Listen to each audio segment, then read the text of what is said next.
Très Jean, j'ai dit, Jean, j'ai besoin de toi. Faut jamais New Era à un autre niveau. Je viens te battre pour. Je veux que tu te battes sur mes cartes. Puis, tu sais, Jean, c'est un gars de business, c'est un gars d'affaires. Regarde, je peux pas aller me battre pour ce prix-là. Tu sais, je gagne ma vie avec ça. Puis, on a fini par s'entendre sur quelque chose. Puis il est venu, puis on a fini que maintenant, aujourd'hui, on est des amis, on est des partenaires d'affaires. Tu vas prendre un ancien joueur de la Ligue nationale qui, lui, veut faire ça après. Tu vas l'engager. Tu vas aider toute la division hockey. OK, ouais. Recrutement. C'est ça. Fait que tu vas déléguer. Là, oui, pour ces parties-là, je pourrais pas tout faire. Non. Mais c'est une appréhension, c'est pas rendu là, mais c'est ce que j'aimerais faire de cette compagnie-là. Assis dans la douche pendant une demi-heure à rien faire, tout apparaît. Assis dans la douche. Tu t'assis dans la douche? Ah, moi, je m'assis, je laisse l'eau couler, là, puis tout devient clair. C'est mon moment. Mais un bain, ça te tenterait pas? Je déteste un bain. Vous voulez un accompagnement financier humain et personnalisé? Charles-Alexandre Trudeau et son équipe vous offrent des solutions sur mesure. Placement, assurance, produits bancaires et stratégie fiscale. Depuis 12 ans, il vous aide à réaliser vos projets avec passion.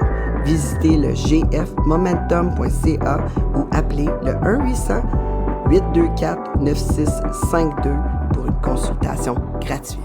Salut tout le monde, ici Tangerine. Bienvenue dans Mon Monde. Aujourd'hui, on est encore dans la boxe. Vous savez comment j'aime la boxe. Mais là, cette fois-ci, c'est pas juste un boxeur. C'est un gars qui a fait du MMA. Puis là, maintenant, il est comme promoteur de plusieurs combattants ici au Québec, dont Jean Pascal et je nomme, vous le connaissez, de New Era.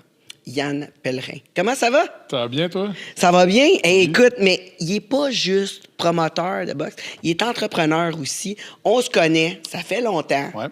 Écoute, ça fait des lunes. Ouais, ben écoute... Ça nous rajeunit pas? 2003, 2004. Ça nous rajeunit pas. Non. C'est ça, ouais. J'étais adulte en passant, oui. Oui, bien, c'est connu. C'est connu. 2003, écoute, j'ai lâché l'université en psycho pour acheter un bar de danseuse à l'époque, à 23 ans. C'est ça. Mais c'est jeune pour affronter ce type de personnes-là. Oui. Quand même. Mon père m'a accompagné là-dedans. Il voulait me montrer comment les business marchaient. Il m'a dit, quand tu serais capable de tout gérer tout seul, je débarquerai, puis tu me rembourseras ma part. Puis, il voulait m'accompagner là-dedans. Puis je suis surpris parce que mon père de carrière avait été un gars des équipes d'intervention de la Sûreté du Québec. Fait qu'évidemment, offrir ce projet-là, puis qu'ils me disent oui, j'étais quand même assez surpris à l'époque. Mais il savait que je travaillerais probablement jamais pour personne. J'ai tout le temps eu de la misère un peu avec l'autorité, sauf avec lui. Lui c'était autoritaire, ça marchait, mais avec les autres dans la vie, pas beaucoup. Fait que travailler pour quelqu'un, il savait que ça serait dur. Fait que même si j'avais été à l'université, j'avais été à l'école de pompiers plus jeune, il s'est dit, aussi bien de l'aider à partir en affaires parce qu'il va être capable d'être son propre boss, mais probablement pas être bossé par quelqu'un. Oui, parce que t'as fait... C'était quel club? Le studio classique à Granbec, la piscine autour du stage. Là, les filles faisaient leur troisième tune, le slow dans la piscine. Je me rappelle bien. mais je pense que j'étais allé aussi avant, là, parce que j'allais là quand même fréquemment. Oui. Moi, à Granby, j'aimais bien ça. C'était Michel Terrien, je pense, qui était là les 3 années avant moi, à peu près. 3-4 années. Oui, j'aimais bien ça, aller là. Granby, en fait, Granby, Sherbrooke... Toujours le fun. Québec, même. Ouais. Montréal, moins le fun. Ouais. Moins le fun, on va se le dire, tout le monde le dit. Humoriste, c'est le fun, mais c'est plus tough. Tout vu, tout fait, le monde, ils ont tout vu, tout fait. Pas comme en région. Oui, c'est ça. En région, c'est que le monde n'a pas honte, mettons, de crier ou d'applaudir. Ça juge pas, ça s'amuse. C'est ça. Ils se laissent aller. Ils vont là pour avoir du fun. Puis... C'est ça. À Montréal, il faut vraiment que tu forces pour en avoir un qui applaudit. Puis après ça, les autres vont peut-être suivre. Oui, je le dis tout le temps, c'est rendu le paraître plus que le être. Ouais. Oui, exact, mais... Comme on disait, si c'est pas sur les réseaux sociaux, ça existe pas. Non, c'est ça.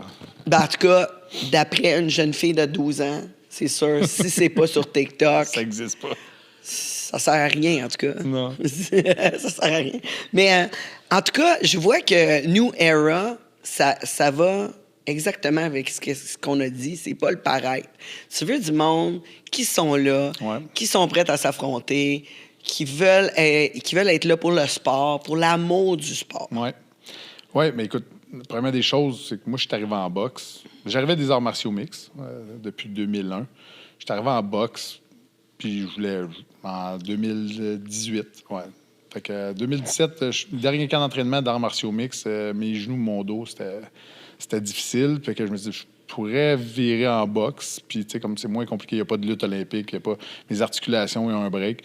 Fait que j'ai parti avec ce projet-là. Puis, en 2018, je suis débarqué au bureau chez Groupe Yvon Michel dans le temps. Puis, j'ai dit, hey, moi, je veux me battre.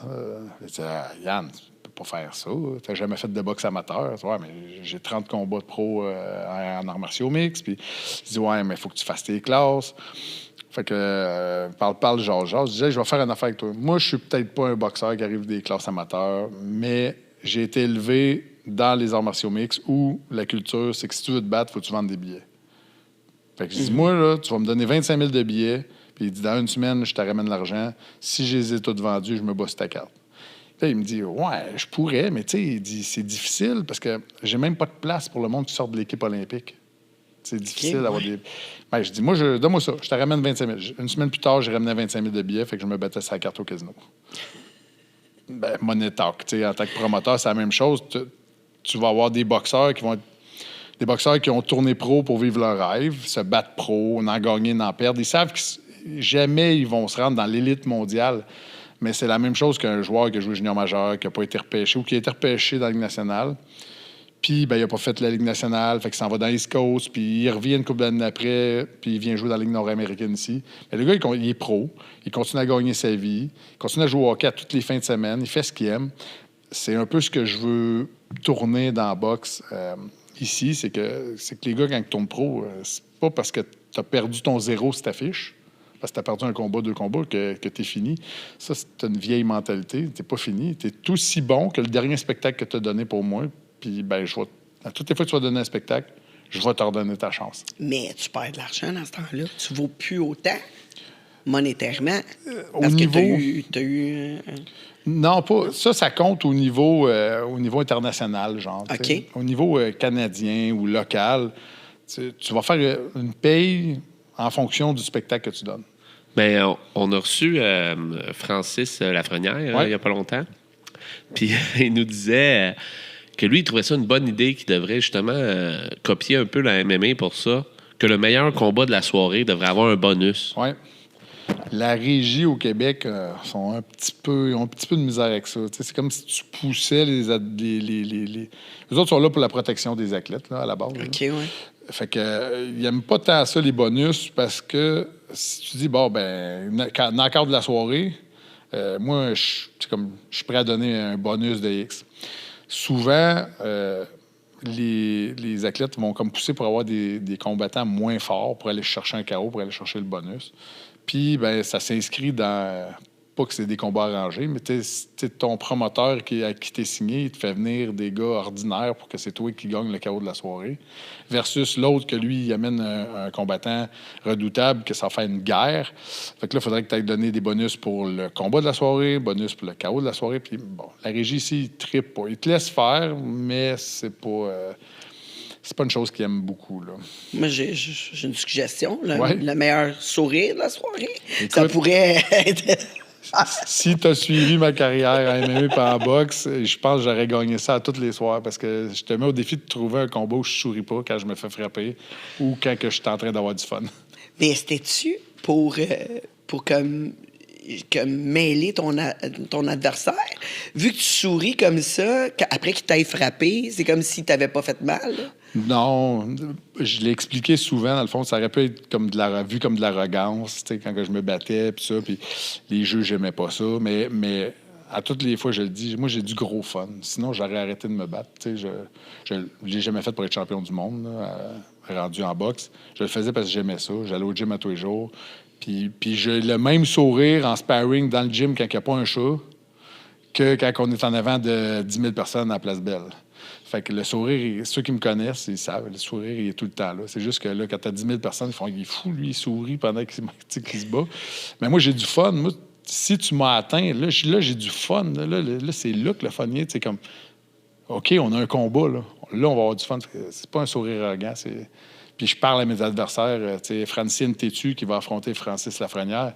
On s'est battu à la Place Belle il y a quelques mois. Puis il dit, c'est un fou, ça. Il m'a parlé pendant tout le combat. Là. Puis écoute, là, Ah ouais, t'avais une discussion. ouais, moi, je parle. Moi, j'ai du fun. Sinon, je le ferais plus. Là. À 45 ans, ça serait terminé. Mais quand t'as mis Francis avec NTT, Ouais. c'est comme... T'as trouvé que c'était un bon match, les deux, là? Bien, Francis sortait d'une victoire contre moi. On s'est privé un rematch, tu sais, mais là, présentement, il y avait ce combat-là à faire avant. Puis le gagnant des deux, je leur proposais un match contre Jean-Pascal. Fait que là, évidemment, les deux étaient plus intéressés par ça. Comme Francis a dit, c'est un peu comme son championnat du monde à lui, de s'affronter Jean-Pascal, tu sais, pour finir sa carrière. Fait que, mais quand j'ai parlé aux deux, les deux voyaient ça d'une bonne œil. Fait que, on a décidé de faire le combat-là. Moi, je me suis retiré. Je reviendrai sur la carte du mois de mars, peut-être contre le perdant, ou on verra, tu sais. Oui, mais c'est ça, tu disais au téléphone avec moi que tu voulais faire 2 combats en 2026. Ouais. Je pense que là, toute bonne chose a une fin. Au niveau de la santé, ça va, la tête va, le corps va, mais là, j'ai 45, je vais avoir 46 au mois de mars. Fait que j'ai comme pris une décision, mais tu sais, ça fait 1 mois que j'ai réfléchi beaucoup à ça, 1 mois et demi, 2 mois. Les enfants ont 18 ans, les jumeaux. Ils sont pas souvent à la maison. J'ai pas grand-chose à faire. C'est pas comme quand il fallait que tu ailles les porter à l'école. Comme ça change ta routine. Ça fait du bien. Oui, mais tu sais, moi, j'ai J'ai hâte. J'ai jamais été quelqu'un de 8 à 4. Ça fait des années que je travaille pas 8 à 4. Je travaille avec ma tête. Je trouve des idées, je trouve du financement, je pars des projets. Fait que je travaille comme le soir, tout seul, en avant de la TV, sur mon téléphone.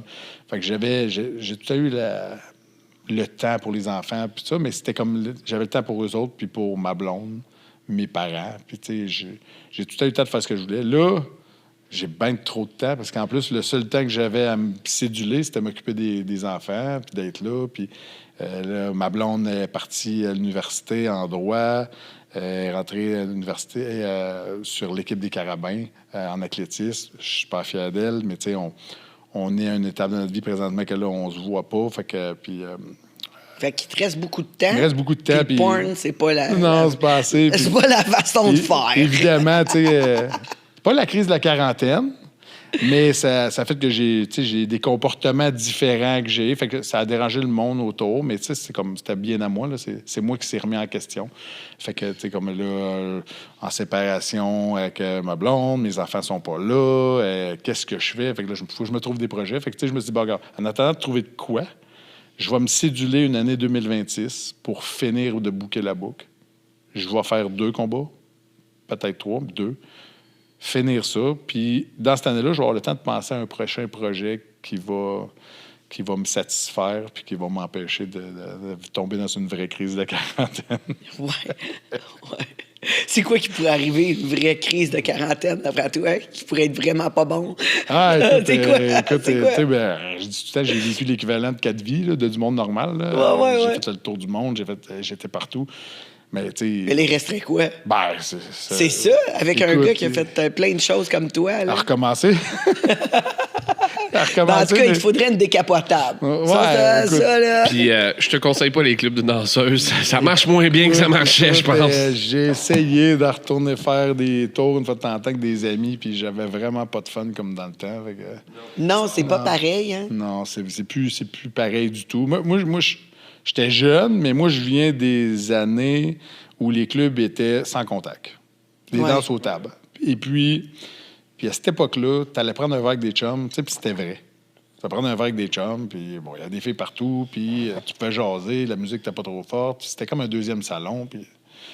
Écoute, aujourd'hui, c'est plus ça. Là. Fait que, tu sais, je m'identifie vraiment pas à ça. Je veux sortir prendre un verre. J'aime mieux aller dans un pub irlandais, genre, tu sais, puis avoir du fun avec des amis. Ah, je te comprends. Ouais. C'est sûr que ça serait pas ce ligné-là. Ouais. Oui.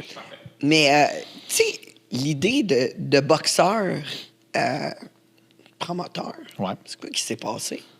Ben, comme c'est un gros changement. Ça s'inscrivait un peu dans préparer la fin de ma carrière d'athlète, mais je voulais pas me retirer de ce milieu-là que j'ai été toute ma vie, qui m'a donné un équilibre quand même. Là, aller au gym à tous les matins, puis l'après-midi, puis avec des événements, puis tu sais, les athlètes, on a de la misère on en a parlé au téléphone, tu as de la misère de faire 0 à 100, puis 100 à 0 d'une shot. Une après-carrière, ça se prépare, sinon les gars tombent en dépression souvent. T'as plus la foule, t'as plus l'attention des médias, tu vas plus au gym, t'as plus le boys club, comme un gars qui finit au hockey. Tu te ramasses avec ton toi-même chez vous, puis tu te poses des questions. Fait que ça se prépare.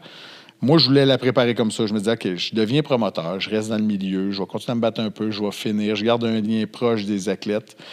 Je vais avoir la prétention de dire que je comprends ce qu'ils vivent.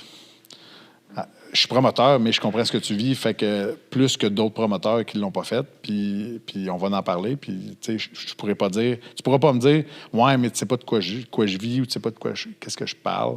Fait que c'était comme... Je préparais l'après-carrière déjà. Je me préparais au coup dur de l'arrêt. OK, oui. Puis en restant toujours dans la game. Dans le milieu, dans la game, avec le monde que j'ai côtoyé toute ma vie, tu sais, puis... C'est quoi la job d'un promoteur? Bien, quand tu as une très grosse équipe, tu sais, on va prendre au niveau très gros. Tu as Matchroom, tu as Queensbury en Angleterre, tu as Jake Paul qui a parti la sienne. Bon. Au niveau très gros comme ça, pas grand-chose. Eux autres, c'est des façades. C'est comme c'est la face de la compagnie. Dana White. Mais Dana White, lui, c'est un workaholic, fait qu'il fait tout en plus. Il délègue pas beaucoup, mais la façade. Tandis qu'à notre échelle, j'ai commencé, je faisais tout. Là. Moi, je dessinais mon plan de salle. Je montais ma salle le soir du show. Je faisais mes conférences de presse. Je prenais mon char, j'allais signer les gars, j'allais les rencontrer. Je montais les contrats. Je négociais les payes. J'allais visiter la salle où j'allais faire le show. J'allais rencontrer je faisais tout. J'ai fait ça mais j'avais du temps pour le faire. Puis, donc, j'ai appris la job en 2 ans, qui d'habitude peut prendre 10 ans, genre, parce que je l'ai fait au lieu de juste déléguer, puis ben là, on va-t'en là-bas, cours pour ça, puis j'ai tout fait. J'ai parti la compagnie petit, puis j'avais du budget pour être aussi gros que les autres, même plus gros. Mais j'ai décidé de faire une business intelligente. Fait que je suis parti avec des budgets restreints, puis j'en ai fait le plus possible. Puis j'ai monté la compagnie tranquillement. Comme je disais, tu pars une business, tu vas mettre 500 000 d'un compte, tu vas un restaurant, le mobilier, la cuisine, tout ça. J'aurais pu faire ça, puis partir. Puis New Era, ce que j'ai fait à la place, c'est que j'ai dit, je vais monter des shows serrés, je vais faire essai-erreur. Puis même si je perds de l'argent un peu à chaque show, bien, le montant que j'aurais perdu jusqu'à temps que j'arrive à break-even, ça sera mon investissement de départ. Puis, ça s'est avéré que ça arrive à peu près ça à 400-500 000, pareil. Sauf que maintenant, on est break-even, puis ça s'en va par en haut. Mais j'ai appris mon travail. Ce que, dans la vie, pas que j'étais lâche, mais j'aimais ça faire mes choses par les autres.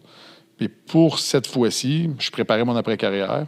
Je voulais le faire, puis je voulais que ce soit moi. C'était mon projet, c'était mon bébé. Fait que je l'ai fait. Fait que c'est vraiment un plan à long haleine. Oui, c'est à long et en haleine. C'est pas de quoi que tu fais juste en attendant. Parce que je sais que tu as plusieurs projets. Tu es un gars de multiples projets. Oui, bien... Mais ça, c'est ton bébé, puis c'est ça que tu veux... Oui, pour avoir du fun dans la vie, là, mettons quand tu es rendu très, très riche, il y en a qui se payent un jouet, ils s'achètent une équipe de hockey. Bon, là, ça vaut pas la valeur d'une équipe de hockey, mais moi, ça va être mon jouet, ça va être mon fun de monter un gars qui soit rendu des classements, qu'on signe des combats au Madison Square Garden. Parfait, on part toute l'équipe, on est assis ringside, on est là toute la semaine, les gros banquets. Le fun de ça, genre, c'est pour ça que je le fais. T'sais. Aider les gars d'ici à avoir ce rêve-là, puis les suivre, nos gars d'ici après ça, puis aller les suivre où ils vont se rendre. T'sais. T'es-tu comme un agent un peu pour les gars? Parce que quand tu dis « je suis promoteur de Francis Laverrière », c'est compliqué. Là. Tu peux avoir... dans le fond, au Québec, la régie me désigne comme un organisateur. Bon. Nous autres, on prend tout le mot promoteur, parce qu'on promote, on promouvoit des soirées. Organisateur. Organisateur, on est 4 au Québec qui ont des licences. C'est une licence extrêmement dure à avoir. C'est ça, j'allais dire, il n'y a pas beaucoup de monde là-dedans. Hein? Non, parce que je peux te dire, c'est partout des journaux, là, moi, ils ont sorti tout mon passé quand je suis passé en cours pour avoir ma licence. Ils m'ont traîné dans le bout. Mais tu sais, je savais que ça allait le faire. Puis j'avais des compétiteurs. Puis les journalistes étaient amis avec mes compétiteurs, n'étaient pas amis avec moi à l'époque. Fait que les journalistes se sont tous mis de l'autre bord pour sortir le plus de choses possible. Régent Tremblay, qui était très, très proche de Camille. Lui, il s'est payé à la traite sur moi dans les journaux au début. Un ancien proche de ci, un gars de bord. L'argent vient de où? Bon. Finalement, c'est la Sûreté du Québec qui fait l'enquête quand que tu demandes un permis d'organisateur. Fait que moi, ils ont fouillé mes bobettes jusqu'en 2004. Mes comptes de banque, mon argent. De où ce qu'elle provient, mes amis, mes relations. J'ai-tu été vu sur une photo d'un bar avec quelqu'un? Ils font le tour. Puis après ça, ils s'opposent. Parce qu'évidemment, dans mon cas, j'ai eu des bars, des tavernes, des restaurants. Le gouvernement me donnait un permis de boisson pour que je gère une place où tous ces gens-là viennent. Ben oui, c'est sûr. Fait que après ça, on va en cours, puis vous me dites, ouais, mais t'étais vu en présence de ces gens-là. Ben là, tu m'as donné, d'après toi, tu m'as donné un permis de bar de danseuse, tu m'as donné un permis de restaurant. Il y a des chances que je croise des gens de tous les étages de société. Là. Il y a des médecins. Des gens du gouvernement, je suis sûr aussi. Aussi. Des avocats, des médecins, je les ai tous eus dans mon bureau, dans mes places. Là, mais je suis sûr qu'est-ce qui l'a sauvé, c'est une photo de moi puis lui. Ça l'a sûrement aidé.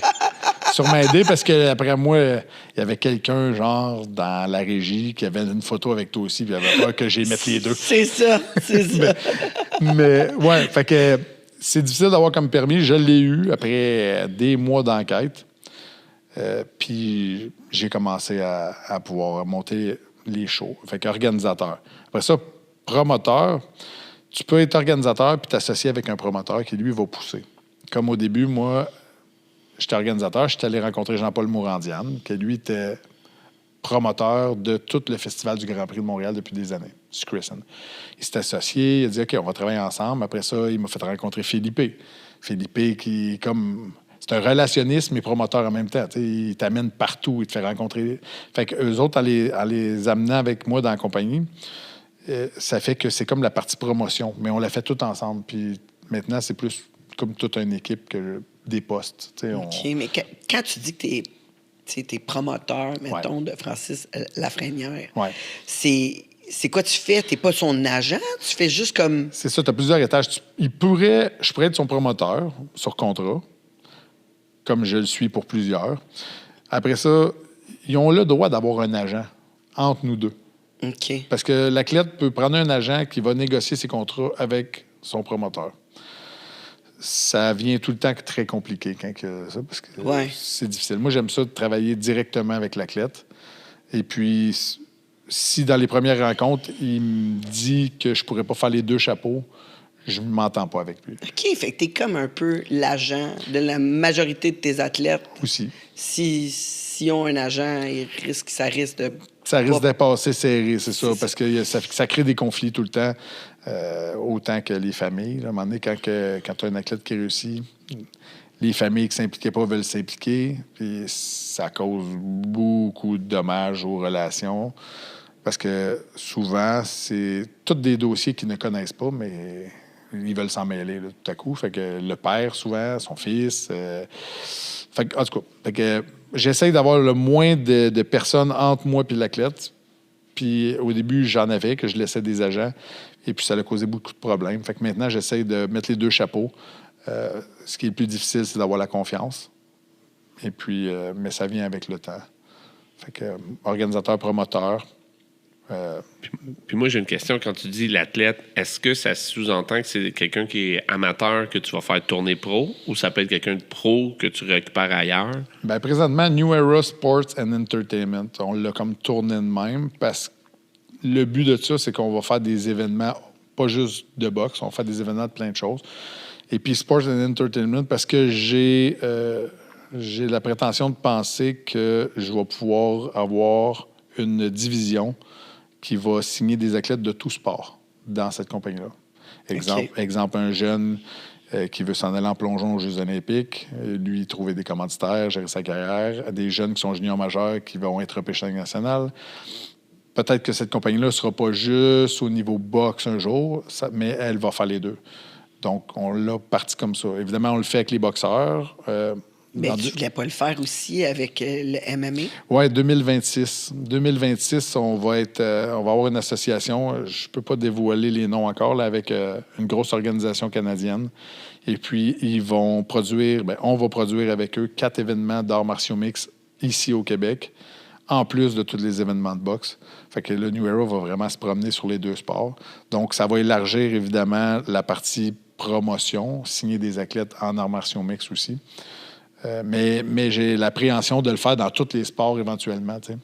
Avoir une division vraiment là, qui signe des jeunes talents, puis être là pour les amener genre à un plus haut niveau, puis gérer leur carrière. Oui, bien les aider, premièrement, à pouvoir faire leur sport, puis les encadrer comme il faut. Ouais. Est-ce que tu penses que tu vas être capable, par exemple, de gérer des athlètes de tous les sports? Ou va falloir que tu délègues un moment donné? Bien, tu sais, dans cette optique-là de la compagnie, c'est que tu vas aller te chercher des gens qui viennent de chaque sport, puis tu vas les engager dans la compagnie, puis ils vont s'occuper, exemple, tu vas prendre un ancien joueur de la Ligue nationale qui, lui, veut faire ça après, tu vas l'engager, tu vas aider toute la division hockey.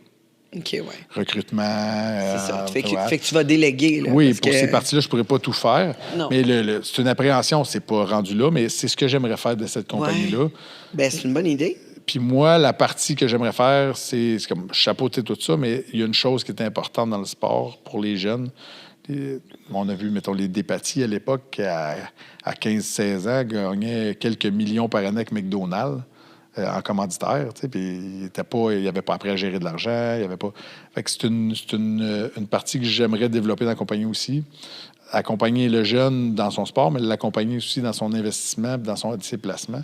On voit trop d'athlètes qui passent 5-7 ans dans la NBA au football, puis que quand la carrière est finie, ils font banqueroute, là, parce qu'ils n'ont jamais appris à gérer de l'argent. C'est correct, ils rentrent 7 millions par année. Je le flobe, ils vont en rentrer 7 encore l'année d'après, mais c'est pas comme ça. Là. Ça peut s'arrêter vite à un moment donné. Fait qu'en tout cas, la compagnie... Ma vision de la compagnie, qui était de départ, était locale, reste locale, mais elle s'élargit sur plusieurs sports, avec une division que j'aimerais développer vraiment sur la gestion des athlètes de tout sport. Là, un jour. Ah, mais c'est super, ça. C'est vraiment une bonne idée d'aider les jeunes. Oui, mais aussi de leur trouver des commanditaires, etc., pour qu'ils puissent continuer à faire le sport. Parce que des fois, l'argent peut arrêter beaucoup de monde. Tu sais, on s'entend, là, c'est plus les moyens qu'on avait. Là. Non. Puis, la société a changé. Moi, quand j'étais jeune, tout le monde voulait être bénévole dans un sport. Fait que tout le monde était là pour aider les jeunes. Aujourd'hui, cherche des bénévoles. T'es chanceux. Le hockey mineur de chaque village, il y avait 100 personnes pour s'occuper des jeunes dans le temps. Gratuit. Parce que aujourd'hui, le hockey mineur d'un village... Il n'y en a plus. Là. Ils se mettent 3-4 villages ensemble pour réussir à faire une équipe. Puis le pire, c'est qu'on le voit aussi. Hein? Il y a bien moins de joueurs québécois qu'il y en avait avant. Hein? Bien, c'est ça. Parce que, évidemment, les bénévoles font que ça donne une chance à plusieurs personnes de pouvoir évoluer dans leur sport. Parce que ce qui coûte cher, c'est l'organisationnel, dans le fond. Fait que maintenant, c'est quoi? C'est le monde qui ont de l'argent seulement qui peut faire du sport. Ouais. Tu sais, tu joues au hockey, t'achetais un hockey de bois, un Sherwood Coffee quand j'étais jeune, ça coûtait 12$. Là. Mon gars, il a joué sport-études de hockey jusqu'en secondaire 5, moi. C'était important pour moi qu'il fasse le sport et les études. Puis un hockey coûtait 300$. Ouais. Et une paire de patins, 700$. C'est dans le temps, ça? Ça doit être vraiment plus cher maintenant. Ah oui, fait que c'est... Moi, je me rappelle, je faisais du patin artistique, là, puis c'est ça, mes patins, c'était 1000$. Là. C'est ça, fait que c'est... C'était comme... Fait qu'il y a à peu près juste les riches. Maintenant, si tu es talentueux, tu peux avoir une bourse en sport-études et aller te développer. Si tu es chanceux, mais au Québec et au Canada, on n'est pas axé sur le sport-études beaucoup. Là, Il y a Alexis qui dit sur TikTok, il dit « Les hommes ne peuvent à peu près plus s'impliquer dans rien auprès des jeunes aussi, parce qu'il y a bien du... Tout à fait. On a eu une très grosse montée de la gauche dans les 10-15 dernières années. Mouvement très libéral. Et puis, ça l'a changé beaucoup de choses dans la société, point. Mais ça s'est répercuté sur le sport. Je pense que la dernière année que mon gars est en sport-études, les gens n'avaient même plus le droit de prendre un douche à l'aréna après. OK. Moi, quand mon gars a commencé à jouer au hockey, j'ai dit la même phrase que mon père quand moi j'étais jeune. Moi, j'étais gêné, je ne voulais pas prendre ma douche avec les autres. Mon père dit c'est pas dur, si tu ne prends pas ta douche avec toute l'équipe, tu ne joues pas au hockey. Pas vrai que tu vas rentrer dans le char tout crotté qui pue, puis ça. Faire du sport, c'est s'épanouir. Puis s'épanouir en homme, c'est pas avoir peur de prendre sa douche. Un bout de chair, c'est un bout de chair, puis tout le monde en a un, puis tout le monde est pareil, puis c'est pas grave. Fait que moi, j'ai grandi de même. Mon gars, même chose, mais dans les dernières années, c'est vrai ce qu'il dit. Les coachs n'ont plus le droit de rentrer dans la chambre. Les jeunes n'ont plus le droit de prendre leur douche. Fait que, tu sais, je sais pas ce qu'ils font au football à 54 gars. Là. Mais pour vrai? Ouais. Ils n'ont plus le droit. pas. Non. Les jeunes embarquent dans le char et ils sentent la charogne parce que les municipalités... ça pourrait donc être dangereux. Des fois qu'il y aurait un coach qui a abusé ou qui abuserait. Oui, mais ça a été comme ça depuis que le hockey existe. Là. Il y en a eu et puis il va toujours en avoir. Le coach ne va pas s'approcher des jeunes juste parce qu'il n'y a plus de douche. C'est un abuseur. Non, c'est un abuseur. Je veux dire. Mais là, une façon d'abuser. Oui. Mais c'est ça. La société, depuis, je dirais 10-15 ans, il y a eu une montée plus de gauche. Je trouve que c'est du protectionnisme. Oui, mais on ne fait pas ça partout aussi. Mettons, avec nos enfants, on les surprotège beaucoup. C'est trop. Tu sais, même les professeurs qui ont de la difficulté à dire aux parents que leurs enfants sont perturbés. En fait, tu n'as plus le droit de rien dire. Non, c'est ça. Tu n'as plus le droit d'élever les enfants. Ils sont élevés avec leur téléphone, avec les réseaux sociaux. Hey, moi, j'ai un chum de gars, là, il dit hey, si tu te calmes pas, moi, te la péter, moi, sur le bord de la tête, là, tu vas faire tes devoirs, puis tout. Puis son gars, il a 14 ans. Ça, il dit oh, j'ai lu selon la loi, tu n'as pas le droit de me parler de même, puis si tu me frappes, je vais appeler la DPJ. Pardon. Appelle la DPJ, voir si tu vas trouver ça le fun. Dans mon temps, moi, là, je veux dire, on n'a pas fait du mauvais monde parce que notre père, il te rentrait dans ta chambre à coup de pied dans le cul parce que tu avais été niaiseux, épais ou que tu as fait une gaffe. Là. On a fait des bonnes personnes pareilles. On a monté dans la société. C'est correct, mais je pense que la société s'est trop mêlée de ce qui se passait à la maison. Puis ça a changé beaucoup de choses. Puis c'est dans tout. Je me demande, ça va être quoi, hein? Tous les parents maintenant qui travaillent avec leurs enfants, puis sont comme, à toutes les fois, que l'enfant est colérique ou qui frappe un autre enfant ou qui parle mal au professeur. Il est comme, dis-moi ce que tu sentais. Dis-moi, on va s'en parler. Oh my God, ça va faire quelle sorte de personne, ça, plus tard? Mais présentement, on a les deux dernières générations, les 25, 26 et moins, puis les plus jeunes encore.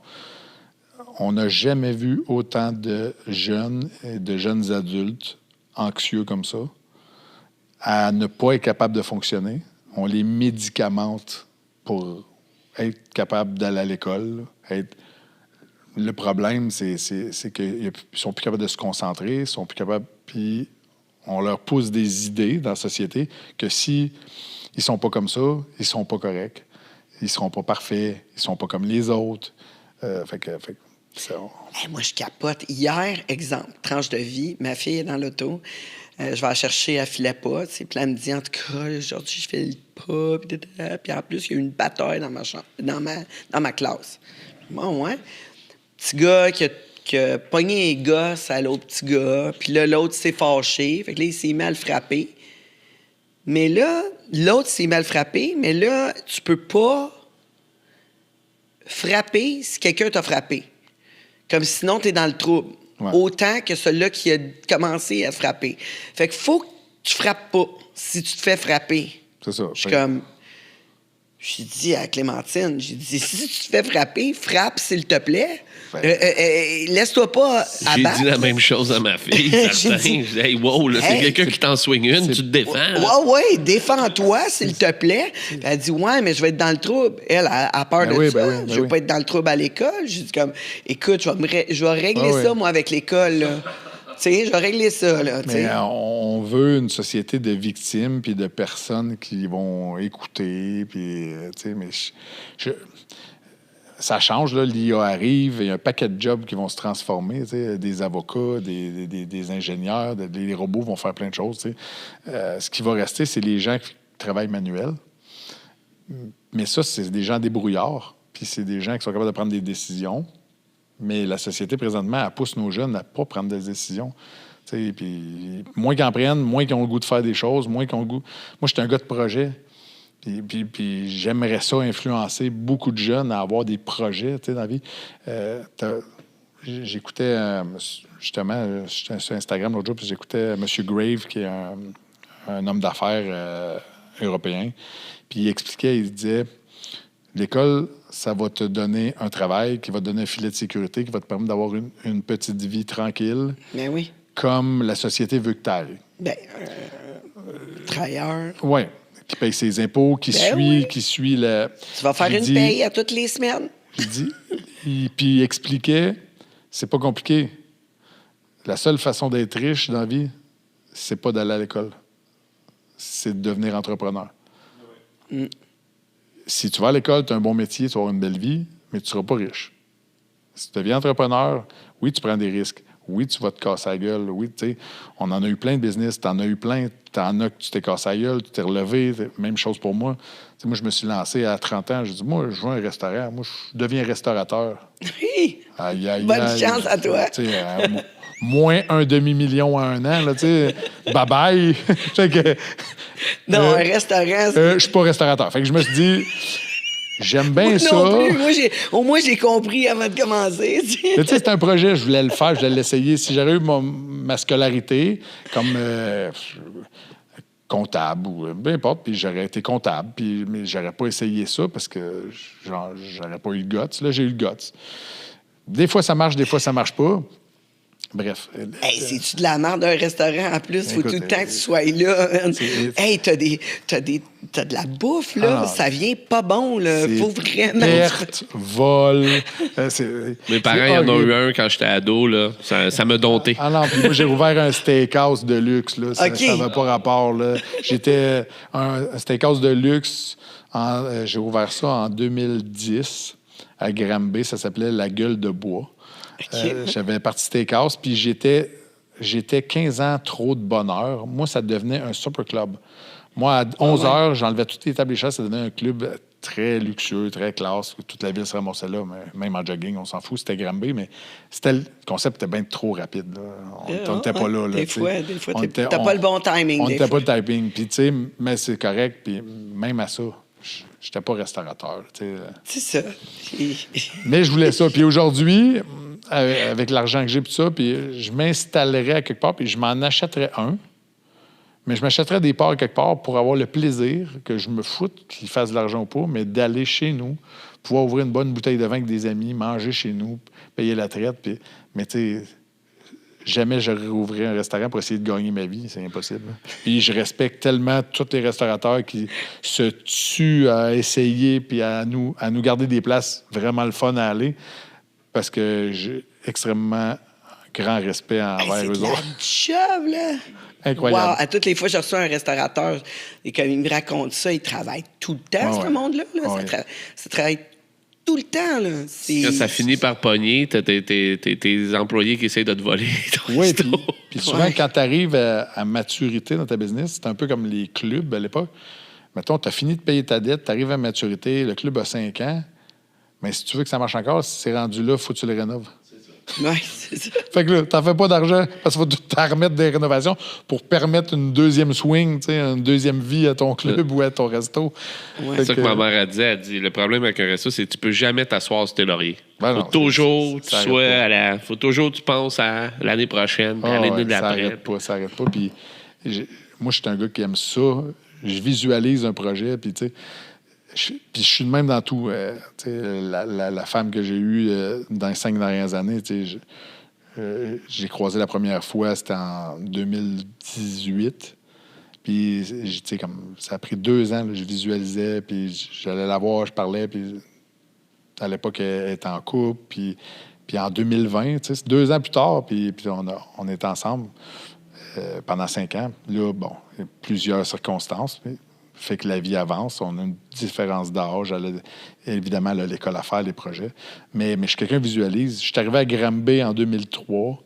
La maison que j'ai aujourd'hui, C'était M. Paquette. C'était un monsieur très, très riche. Là. Il a une banque privée. Lui, il a bâti sa maison en 2009-10. Toutes les fois que je passe en avant, je dis j'aimerais ça, l'avoir, cette maison-là. Puis en 2018, j'ai fait un très gros coup d'argent. Puis je suis allé le voir, puis j'ai acheté sa maison. Je visualisais la maison. Comme j'ai visualisé New Era, comme je visualise plusieurs projets dans ma vie. Puis souvent, j'en parle trop d'avance, fait que ça fait que j'ai de l'air genre de dire des niaiseries. Mais si tu restes assez longtemps dans ma vie, tu vas t'apercevoir que je vais finir par le faire. Mais la visualisation, c'est pas quelque chose de nouveau. Non. Tu nous apprends pas ça. Mais non. Je veux dire, il y a plein de livres qui sont écrits là-dessus. Ouais. Puis C'est même juste qu'il faut que ça ce soit projet-là qu'on fait présentement, hein, tu te rappelles, Tange, on en avait parlé. Oui, moi, je n'avais parlé de ce projet-ci il y a très longtemps, là, 25 ans.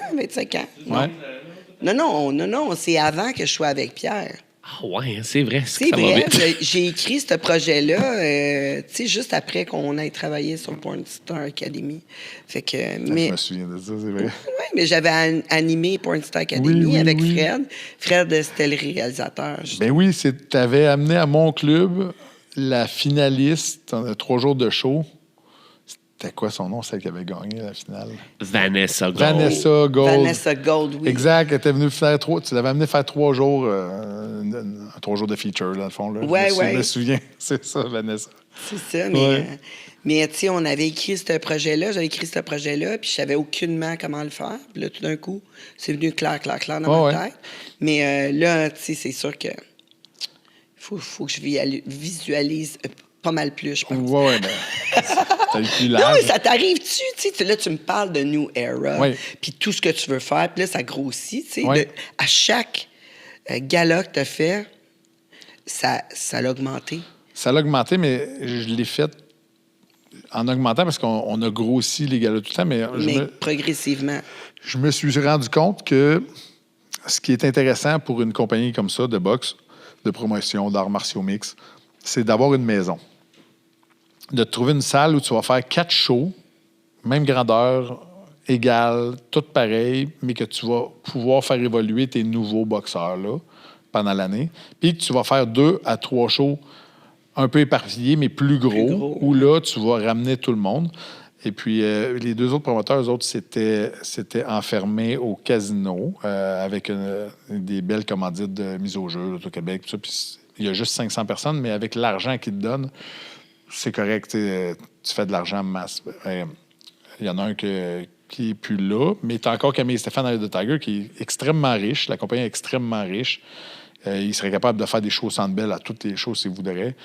Mais ils restent au casino dans la petite ambiance parfaite, puis ils font évoluer, puis ils font monter leur roster, puis tous leurs jeunes là. C'est classe, c'est beau. Puis une fois de temps en temps, ils vont dans les grands événements. Ils vont à Centre Vidéotron, ils vont à Place Belle, ils vont au Centre Bell, puis ils font un gros événement. Je trouve que ça, c'est le modèle d'affaires un peu à suivre pour pouvoir faire grandir tes jeunes boxeurs. Moi, j'avais plus le modèle, je voulais aller faire un à Shawinigan, un à Victo, un Drummond. Ce que je fais après, à la place d'aller dans ces villes, ce que je vais faire, c'est que je vais aller chercher des athlètes de ces régions-là, un peu partout. OK. Puis tu vas trouver des spots plus stable. Ça a changé un peu. Ouais. Ton plan d'affaires a changé en étant sur le terrain. Parce que, tu sais, souvent, les plans d'affaires, là, c'est ça d'en face quand ça arrive, là. C'est ça, tu sais, ça marche pas, tu sais. Ça marche peut-être pour aller chercher un prêt, si t'es capable d'en avoir un dans le business que t'es. Mais, tu sais, après ça change. Parce que quand t'arrives sur le terrain, c'est jamais ce que t'as pensé. Jamais. Puis c'est sûr que ça s'est transformé un peu avec le temps. Sauf que là, je vais garder ce plan-là, mais je n'irai pas chercher des boxeurs et des athlètes de l'extérieur. Je vais essayer de trouver une maison où on va faire les galas de base tout à la même place. Les gens sont habitués, ils vont là. Ouais. Et puis on va monter les jeunes là.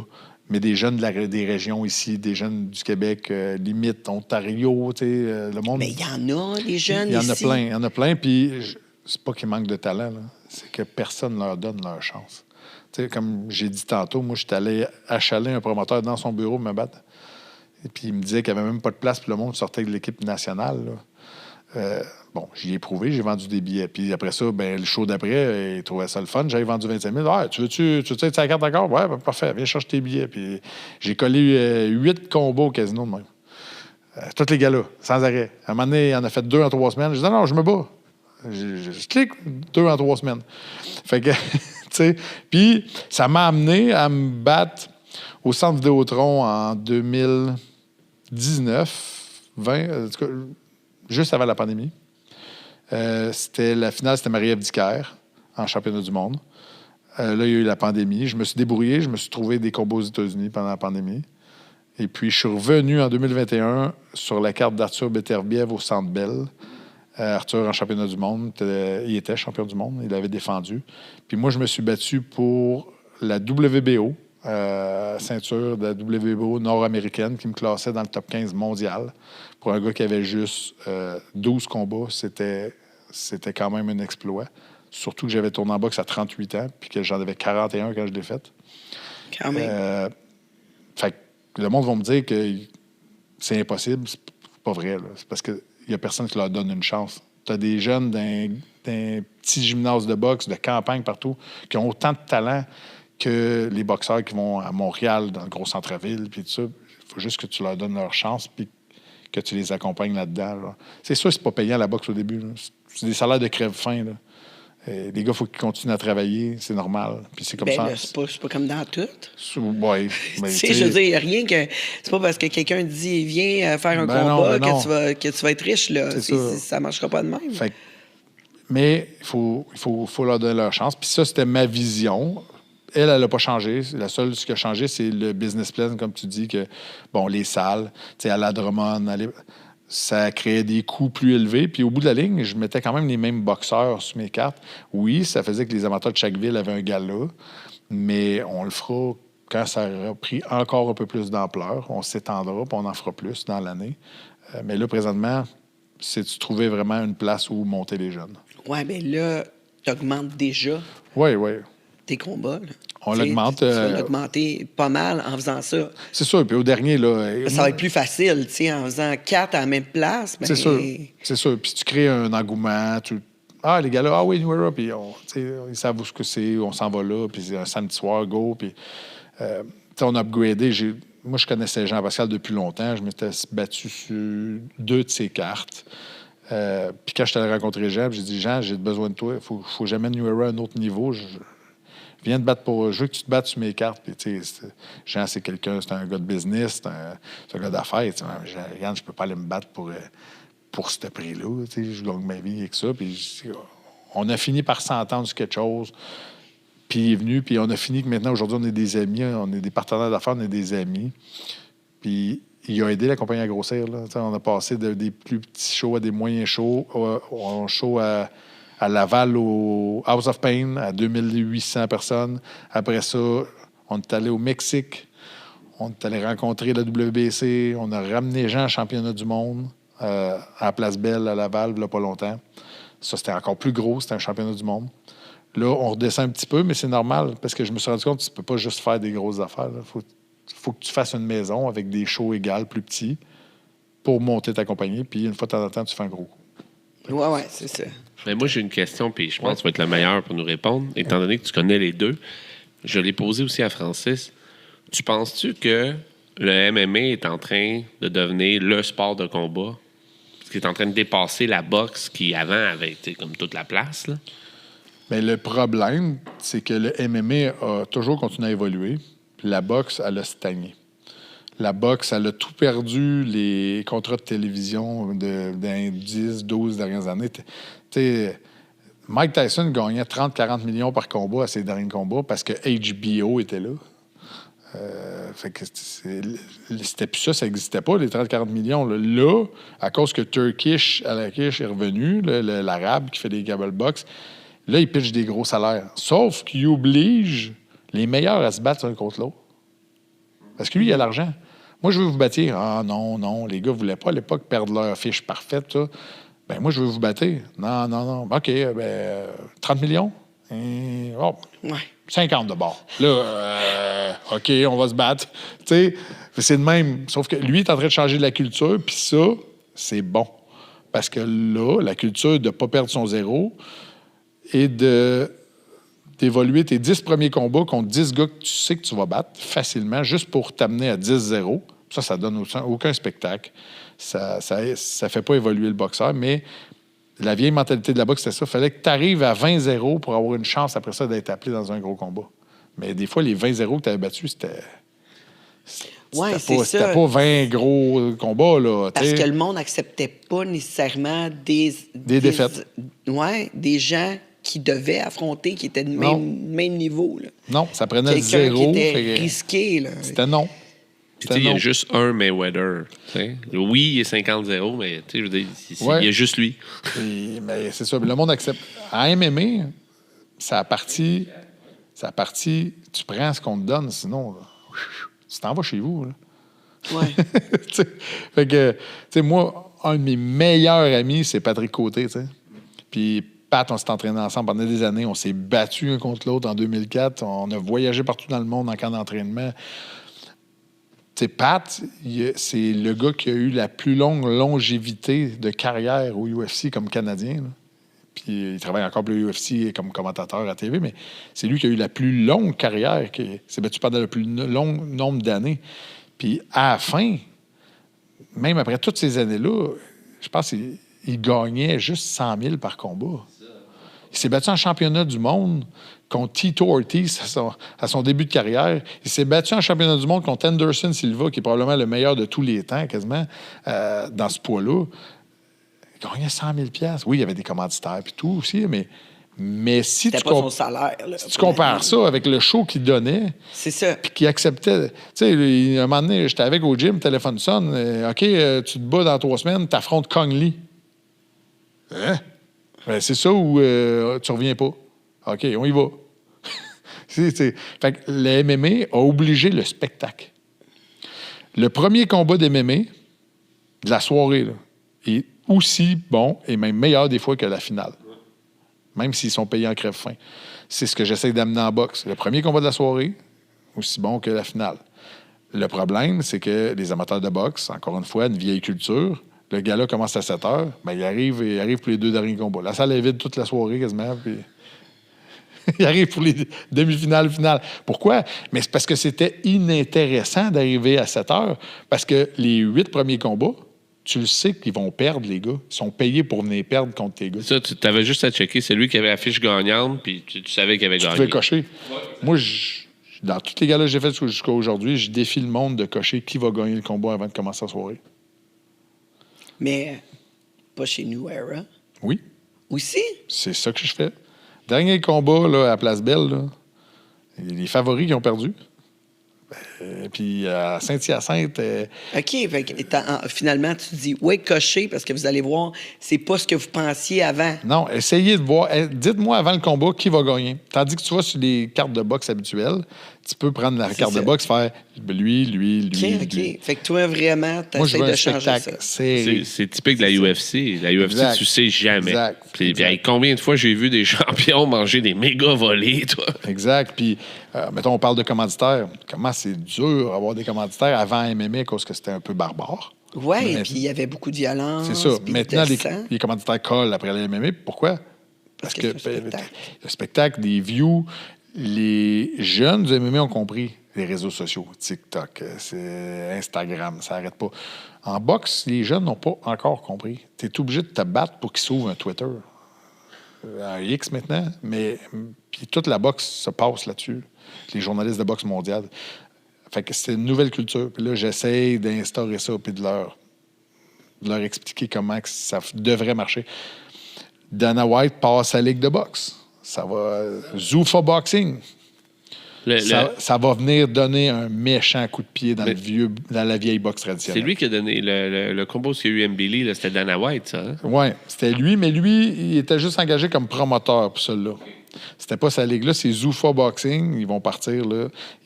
On est en pour parler avec eux autres pour essayer d'être le promoteur de l'Est du Canada avec eux autres. Mais eux autres, c'est la même chose. Là. Tu ne choisiras pas contre qui tu te bats là. Mais tu vas être sur la plus grosse plateforme de boxe au monde. Ils ont signé avec... je me souviens pas qui ont signé UFC puis Zuffa Boxing. Là. C'est pas Prime? Me semble que c'est Prime. Peut-être. Mais oui, je l'ai écouté sur Prime. Ouais, non, ça, c'était juste ce combat-là. Là, il vient de signer avec une des plus grosses plateformes, là, mais ça va changer la boxe. Ce qu'on parle depuis tantôt va devenir comme ça en boxe. Puis... Donc, on va le souhaiter, parce que c'est plate, voir un combat où c'est qu'il y a rien que 3 coups de poing qui se donnent pendant le round. J'ai beaucoup de respect pour tous les boxeurs, genre du Mexique, de l'Argentine, de partout qui font venir. Mais on s'entend que la plupart du temps, ils sont payés pour venir perdre. Mais ils ont un cœur gros de même, puis ils perdent durement. Fait qu'ils sortent maganés parce qu'ils abandonnent pas. C'est du monde fier, extrêmement fier. Mais ils viennent quand même chercher leur paye en sachant qu'ils vont perdre. C'est ça, c'est pas des combattants égaux. C'est pas égal. Fait que ça sert à monter des fiches. J'essaie de changer ça. T'en as des bons, là. Canelo, c'est un Mexicain. Veut dire, personne ne va dire qu'il y en a plein sur le tas, sauf que le promoteur, il prend pas celui-là quand c'est pour venir donner une victoire à son boxeur. Là. Non, bien, évidemment, là, sûrement qu'il serait bon, ce boxeur-là, avec un autre. Ouais. Il serait égal les deux, mais là, tu le mets avec quelqu'un de plus fort, là, c'est sûr certain qu'il ne gagnera pas. Là. C'est ça. Fait que on essaye de changer cette culture-là. C'est en train de changer. Puis pour le bon. Fait que je pense que ma vision qui était peut-être trop d'avance, là, 5-6 ans, aujourd'hui, on a Dana White qui arrive avec son modèle d'affaires qui était ma vision, mais lui avec des milliards en arrière de lui. pour le faire. Puis que il y a les moyens de ses ambitions. Oui, puis il va donner un nombre de choc. Mais quand tu arrives avec une compagnie qui vaut 12 milliards à la bourse, tu peux donner l'onde de choc que tu veux, là, ça va marcher. Oui, mais là, c'est ça que tu fais avec tes athlètes? Tu leur dis, bon, OK, toi, tu te bats contre un tel. Ben moi, j'oblige quand même les athlètes à prendre des défis qu'on ne sait pas s'ils vont gagner. OK, puis fait que c'est toi qui choisis. Tu regardes boxer, puis là, tu dis, ouais, lui, il serait bon avec un tel. Oui, j'essaye le plus possible. On se rive le nez souvent à des coachs. Ah non, lui, il est trop bon. Là, on n'est pas prêt, on va perdre. Mais tu sais, ça, je respecte ça. Le coach, il me dit, je l'ai regardé, on n'est pas prêt, il va perdre. On a besoin de rester dans le gymnase puis améliorer des choses. Quand c'est ça la réponse, merveilleux. Ça veut dire qu'il est bien entouré. La réponse est parfaite. Mais quand la réponse est « Ouais, ben là, tu pourrais pas nous trouver une tomate, là, qu'on mette une victoire ou deux de plus à notre fiche? » Ça, c'est non, là. Ça passe pas. Pas chez nous. Tu sais, avant, on avait cette culture-là, surtout au Québec. Tu sais, je me rappelle des combats, là, comment il s'appelait, Stéphane Ouellette contre Hilton. Même avant, il y en a eu plein d'autres. Tu sais, on avait cette culture-là qu'on mettait les Paul Dubé, là, qui rentrait avec n'importe quoi. Je m'en allais dire ça. T'as reçu Paul. Paul, il se faisait appeler le mercredi soir, puis il se battait au centre Paul Sauvé le samedi, puis c'est contre lui, puis OK. Il avait pas dormi de la nuit. Il est allé à l'after hour. Mais les meilleurs, ils se battaient. Moi, ça a commencé. Puis c'est là que j'ai commencé un peu à décrocher. Là. C'est dans les années de Lucien Boutet. Là. C'est quand Yvon Michel a pris le contrôle de la boxe au Québec. C'est ça. Puis là, c'est devenu... Là, on n'avait plus les combats qu'on voulait. Je veux dire, les combats que tout le monde... Finalement, il s'est battu contre Jean-Pascal, Lucien Boutet, ben trop tard. C'est que les bonnes années d'Yvon, ce qui était payant, c'est d'avoir un 20 victoires, 0 défaite. Puis HBO t'appelait.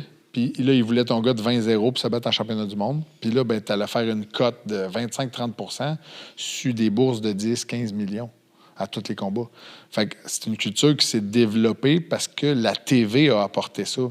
Donc, ils ont commencé à faire des galas comme ça. Prendre un gars à Cuba, que tu sais qu'il est bon, l'amener ici, rester dans un petit motel pépère cheap, il donner 20 combats dans les 4 prochaines années, puis 20-0 s'en va en championnat du monde. Puis là, ben, tu te vantes que ton gars est allé en championnat du monde. Puis c'était ça qui rapportait de l'argent. Mais ça l'a tué, la boxe.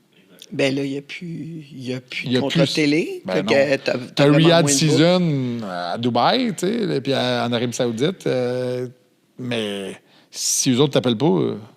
puis on va se dire, quand ils t'appellent, tu contrôles rien. Tu as beau être promoteur de ton boxeur, comme j'ai dit tantôt, il va dire « Ah, ben là, tu prends lui. Ah, ben là, il est fort un peu. Ben là, chez vous. » Fait que, tu sais. Non, puis, tu sais, aussi, à un moment donné, on en avait plein des champions du monde au Québec. On en avait plein. Puis là, côté masculin, là, c'est rare, là. On n'a plus bien, là. C'est plus dur. Camille et Stéphane et Eye of the Tiger font un bon travail. Ils ont les moyens de leurs ambitions, puis tant mieux. mais c'est beaucoup des boxeurs de l'extérieur parce qu'ils font du recrutement. Ils vont chercher le meilleur Cubain, ils vont chercher le meilleur Argentin, ils vont chercher le meilleur Russe, Géorgien. Ils les amènent ici, ils les développent. Oui, ça devient des Québécois d'adoption, mais c'est pas pareil. C'est pas pareil. Fait que on espère avoir dans les 2-3 prochaines années une émergence de quelques-uns Québécois. On a notre belle et bonne Kim, mais Kim, elle arrive sur la fin. Là. Ouais, puis... Elle va vouloir former sa famille, elle est revenue championne du monde. Il nous reste qui? Je veux pas manquer de respect, mais moi, je trouve la boxe féminine, c'est moins spectaculaire. Fait que moi, personnellement... Je suis d'accord dans certaines catégories. Mais tous les combats de Kim Clavel, tous les combats de Marie-Pierre Houle et tous les combats de Léla Baudouin, qui s'en allait en championnat du monde sur la carte à Jake Paul, là, c'est repoussé. Ces 3 filles-là, je peux te dire que le spectacle est très, très appréciable. Il est de très haut niveau. Est-ce que c'est parce qu'elles sont beaucoup techniques? C'est des bagarreuses. Okay. Je vais te donner un exemple. On a eu Marie-Ève Dicker, championne du monde. Je l'adore. C'était une des boxeuses les plus techniques qu'il y a eu. C'est une des seules qui a fait un combat qui a donné de la misère à Clarissa Shields, qui est multiple championne du monde, qui est allée aux Olympiques. Mais elle arrivait des arts martiaux. Elle n'était pas beaucoup groundée. Elle n'avait pas de puissance. Mais elle était protégée aussi contre des adversaires. Elle était dans une catégorie où les adversaires étaient moins bonnes. Mais c'est quelqu'un qui aujourd'hui est dans les médias. C'est quelqu'un qui a ouvert la porte à la boxe féminine. Puis c'est grâce à elle si maintenant il y a plein de filles qui boxent, puis que la mode est partie, puis que Jake Paul investit, puis qu'il fait les plus gros combats de filles qu'il y a sur la planète. Encore là, la boxe féminine est aussi spectaculaire si les 2 adversaires sont à même force. S'il y a un rapport d'égalité un peu, puis tu as un vrai combat. Mais comme je dis, moi, toutes les fois que Kim se bat, je regarde le combat. Toutes les fois que Marie-Pierre Houle se bat, je regarde le combat. Et la même chose pour Léla Baudouin. C'est des bagarreuses, c'est des filles qui nous donnent un immense spectacle. Fait que c'est sûr que la base de fans en boxe, ça sera jamais genre la boxe féminine. Mais je peux te dire que n'importe quelle de ces filles-là, dans une soirée de boxe, tu vas être sur le bout de ta chaise. Puis, ça doit être plus connu. Tu sais, en arts martiaux mixtes, Dana White, je me souviens, a déjà dit « Il n'y aura jamais de femmes dans le UFC. » Puis tout à coup, est arrivé Ronda Rousey, qui a tout cassé, puis qui a fait les plus gros pay-per-view de l'histoire du UFC après. Mais je comprends, mais plus pour débattre un peu, moi, ouais. l'affaire, ce que je trouve, c'est qu'à quelque part, c'est parce que c'est pas de leur faute aux filles, c'est juste qu'ils n'ont pas le physique, tu sais. Parce qu'à quelque part, tu sais, je veux dire, on va se le dire, là, quand on parle de boxe, tout le monde va nommer des poids lourds. Puis, tu sais, je veux dire, il y a quelque chose entre de voir 2, tu sais, comme moi, je me rappelle quand j'ai vu... Il y a quelque chose de voir 2 filles aussi se battre, là, tu sais, je veux dire. Oui, mais... Sont en shape. C'est sûr, mais... sont 2 filles contre 2 filles. Mais laisse-moi finir, tu vas comprendre ce que je veux dire. Okay. Quand il y a eu le combat là, entre Deontay Wilder puis Tyson Fury, Deontay Wilder, il est 6 pieds 7, 240 livres. L'autre, il est 6 pieds 10. Tu sais, je veux dire, c'est comme des freaks of nature aussi. C'est ce côté-là, je trouve qu'avec les femmes, on a moins. Tu sais, ils sont à peu près tous le même format. Puis, Ben, écoute, ça va de 106 livres à 180 chez les femmes. C'est juste que... Je pense qu'il n'y a pas beaucoup encore dans les plus hauts. Non, c'est juste qu'il y a des fois, peut-être, dans le monde classé, 10, 15 filles par catégorie, c'est pas beaucoup. Là. Mais en même temps, les poids lourds chez les filles, des fois, c'est pas très beau à voir. Non, bien, c'est sûr, mais il faut tout le temps que les filles soient cute. Il Ouais. faut en plus qu'il y ait un OnlyFans, ça les aide beaucoup. Tu sais, je veux dire, non, mais écoute, on peut-tu arrêter ça? Non, mais moi, je le vois, là, c'est incroyable comment les femmes, à toutes les fois, quand ça revient au sexe, écoute, moi, avant, là, je ne mettais pas de photos sexy sur mon Facebook, là. Mm-hmm. Écoute, j'ai augmenté mon Facebook tout, hein? de 2 millions de vues par mois, parce que je mets des photos en bikini des fois. OK, rien d'autre, là. Tu sais, comme je veux dire, simple de même, là. C'est insultant complètement qu'on est obligé toujours de faire de quoi de cute. Pourquoi le gars, écoute, il n'y a pas tous les boxeurs qui sont cute, là, je vais t'avouer, là. Ils ont beau être en shape, tout le kit. Moi, je m'en fous, là. J'ai pas envie de le voir tout nu, là. Non. Mais la fille, parce qu'elle boxe, elle, par exemple... On dirait que la seule façon d'attirer le payeur de pay-per-view ou de TV homme au niveau d'un combat de femmes, c'est qu'elle soit belle et sexy. C'est décevant parce que, exemple, là, je te nommais ces 3 filles-là, mais la future star mondiale de la boxe, c'est Tamara Thibault. C'est notre championne olympique, championne du monde, au championnat du monde. Elle mesure 6 pieds. C'est une athlète extraordinaire. Elle va détruire tout le monde. Puis je te confirme qu'elle n'aura pas de besoin, genre, de se servir de ses atouts féminines pour se faire connaître parce que là, elle arrive des Olympiques. Mais c'est... On va souhaiter. Tu sais, c'est... Ben, si elle le fait, en tout cas... Je pense que c'est... Faut, elle va être correcte. Ben oui. Puis, mais encore une fois, c'est... Faut que le monde... Faut les éduquer. Faut les éduquer là-dessus.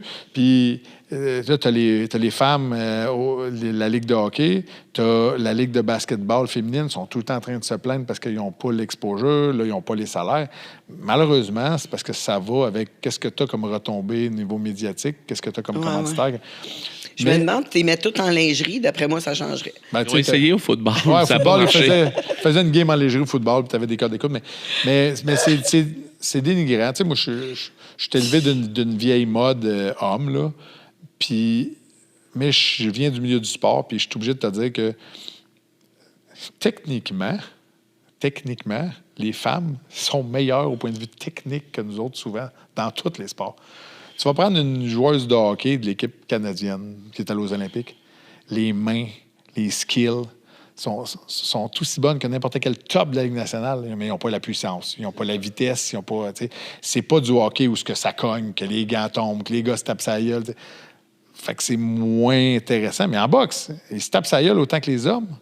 Fait que moi, je trouve ça intéressant. Je trouve pas ça intéressant quand c'est une fille trop bonne pour l'autre. Mais à même titre qu'un gars, comme on dit depuis le début, c'est poche le spectacle que tu sais d'avance que, OK, ils ont fait venir un gars poche qui va se coucher dans 2 rounds parce qu'il n'y a pas d'affaire là. Fait que c'est égal. Ça devrait être égal. L'autre chose qui désavantage la boxe féminine, c'est que les régies n'ont pas encore tourné les combats à 3 minutes. C'est 2 minutes. Chez les professionnels, ce que ça cause, c'est que même les gars, sur des rounds de 2 minutes, il n'y en aurait pas de knock-out. Les knock-outs viennent dans la 3e minute d'un round, en général. Parce que l'énergie baisse, la garde baisse. Mais laisser les femmes boxer 3 minutes, comme tous les gars. Puis là... Ils sont capables, au pire des cas, mets une coupe de ronde de moins. Mais tu vas augmenter le spectacle. Ben oui. Kim Clavel aurait probablement beaucoup plus de KO à sa fiche. Puis Marie-Pierre Roule aussi, si ça serait des 3 minutes. Tu leur enlèves la minute fatidique ou quand un athlète est en shape de malade, puis que c'est là qu'il pourrait faire du dommage, tu l'enlèves. Fait que ça devrait être changé. Je suis d'accord. Ouais. Je pense que je suis pour l'égalité. Oui, tout à fait. Je vais te dire, au final, il y a un sport, je pense, que les filles sont payées aussi cher que les gars, puis c'est le tennis. Puis pourquoi? Ben, ils sont en petite jupe, puis ils sont cute. Ouais, c'est quand tu as raison là-dessus. Là. Au final, là, dans les autres sports, là, je suis sûr que les filles qui lèvent des poids sont pas payées aussi cher que les gars. Non, clairement. Non, puis mais on va tourner ça d'un autre bord. Je pense que dans le milieu, mettons, du porno, les gars gagnent pas bien d'argent à comparer les femmes. C'est tout un point. Tu sais, ouais, je suis d'accord. Sauf que, tu sais, t'as combien d'acteurs porno? Ouais. Tu sais, comme je veux dire, on s'entend qu'il n'y a pas... Ouais, il n'y a pas la... C'est pas la... Tu sais, mais qui a les compagnies de production? Les gars. Ouais, c'est ça. Tu sais, ça revient à la même chose. Parce que les clients, c'est des gars. Ouais. Exact. Les clients, c'est des gars. Ça, c'est... Dans tous les cas... Écoute, je suis pas la plus... oui, je suis une féministe, là, ouais. mais pas une féministe aussi que les hommes sont tous pas corrects. Là. Mais tu sais, je réalise que oui, souvent, c'est plus difficile pour les femmes dans plein de choses, et dont la boxe. C'est ça, dans plein de choses. C'est plus difficile pour nous autres. sur plein d'affaires. Fait que j'ai dit ce que j'avais à dire. Ça change. Depuis quelques années, Ouais, ça change tranquillement. ça va change. peut-être pas la vitesse que ça devrait aller. Ça change, mais des fois, j'ai vraiment des déceptions. Je le vois à travers des femmes, là, tout ce qu'ils sont obligés de faire tu sais, pour avoir du respect. Je sais. Oui, c'est Toi, ça, exactement. En tant que promoteur, est-ce que le fait qu'il y ait plus de femmes dans la boxe, avant, il n'y en avait pas du tout, est-ce que ça attire des femmes spectateurs ou c'est encore les mêmes gars qui viennent? Mais en boxe, parce qu'il y en a moins de combats féminins, ça commence. On a quelques-unes extraordinaires qui sont classées mondialement, comme les filles que j'ai nommées tantôt. Mais il n'y a pas encore un assez gros volume de filles qui veulent boxer pro pour dire que ça l'attire des fans de plus. Mais je peux te dire... Des fans féminines. Je veux dire, est-ce que vous notez qu'il y a plus de femmes qui viennent au gala par rapport à avant, comme spectateurs? Ouais. Je pense que là, il y a plus de femmes qui viennent des galas comme amateurs de boxe, là, parce qu'on est en train de changer le spectacle un peu. Avant, une gang de boys s'en allait là, il arrivait à 9 h, ça se disait écouter 2 finales, puis il sortait après. C'est en train de changer à cause des arts martiaux mixtes. Dans une soirée d'arts martiaux mixtes, MMA, UFC, je pense que c'est pas loin de 50-50. Il y a autant de femmes que d'hommes qui vont voir le spectacle. La boxe, même chose. On est pris dans une vieille engrenage de vieux monsieur, puis c'est en train de changer. Puis, parce que ça agrandirait la base de fans, donc du coup, il y aurait plus de galas. Évidemment. On a des superbes ambassadrices ici au Québec. Comme je l'ai dit tantôt, ces filles-là, c'est des ambassadrices de boxe. Eux autres travaillent fort pour changer ça, puis c'est sûr que le fanbase va suivre, mais on est dans un processus de changement. Moi, je vais te donner un exemple. Moi, New Era, j'ai présentement aucune fille sous contrat. Mais j'ai aucune fille qui m'a appelé pour me dire « je veux passer pro ». OK. C'est pas que j'en veux pas. J'en ai pas qui ont appelé pour dire moi, je veux passer pro ». C'est un appel à l'offre. Puis ça me ferait plaisir. Marie-Pierre Roule je crois qu'elle finit son contrat bientôt. Peut-être qu'elle va re-signer avec le même promoteur, peut-être que pas. Mais certainement que je vais avoir une offre sur la table pour elle. Là. Ça serait bon. Ça serait bon, c'est sûr. Là, donner la chance aux femmes du sport. Puis, non, mais ça serait cool. C'est sûr et certain. Mais tu sais, là, cette année, une nouvelle salle pour le 29 novembre. Ouais. Ça a l'air, c'est Esra, c'est ça? La Nezra. La Nezra. Oui. Tu vois, tantôt, j'ai scrappé la date. Moi, là, je peux scraper de quoi? Pas rien qu'à peu près, mais ça fait partie de mon charme. On aime ça. Nesra, ça, j'ai lu que c'est une place super chic, que comme le monde font des conventions, là, tout le kit. Pourquoi tu as choisi cette place-là? Bien, c'est qu'on voulait essayer quelques salles pour se chercher une maison, comme j'ai dit tantôt. Fait que là, c'est un essai là-bas. On a un partenaire, nous autres, dans la compagnie qui s'appelle Patrick. Il est propriétaire de Bambi. Toutes les... je pense pour les licences canadiennes et américaines.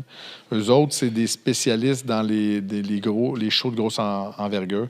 Ils font les championnats du monde de gaming, exemple Tokyo Dome, 80 000 personnes, les écrans géants, c'est ça. Ils font le repêchage de la NFL. Et l'année passée, tu as eu le tournoi des 4 nations dans la Ligue nationale qui s'est produit à Montréal. Et puis... il a produit, eux autres, quand ils viennent avec le zoo là, de la Ligue nationale, fait qu'ils se font un gros party. Puis, cette fin de semaine-là, ils ont fait le gros party national à la Nezra. OK. Et c'est Pat qui a monté la salle, les TV, les projecteurs, là, qui a monté la grosse affaire. Fait que lui, il connaissait la salle. Fait qu'il m'a dit, écoute, c'était vraiment hot là-bas. Le son, lumière, tout ce qu'il y a dans le plafond, tout ça. C'est une belle salle, c'est beau. La cuisine, la bouffe est hot. Pour les tables VIP, ça va être malade.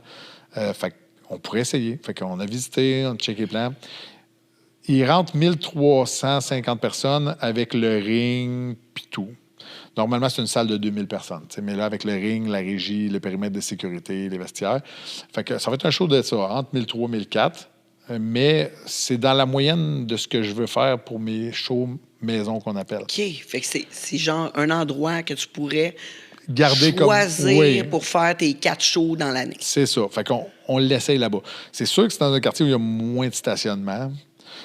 C'est où exactement? C'est sur William. 2020 William. Ça, c'est dans le... C'est pas loin de Griffintown, je pense. C'est ça, j'allais dire, Ouais. dans le Griffintown. Ouais. C'est quand tu passes par le vieux pont, là, mais et puis c'était vraiment une belle salle.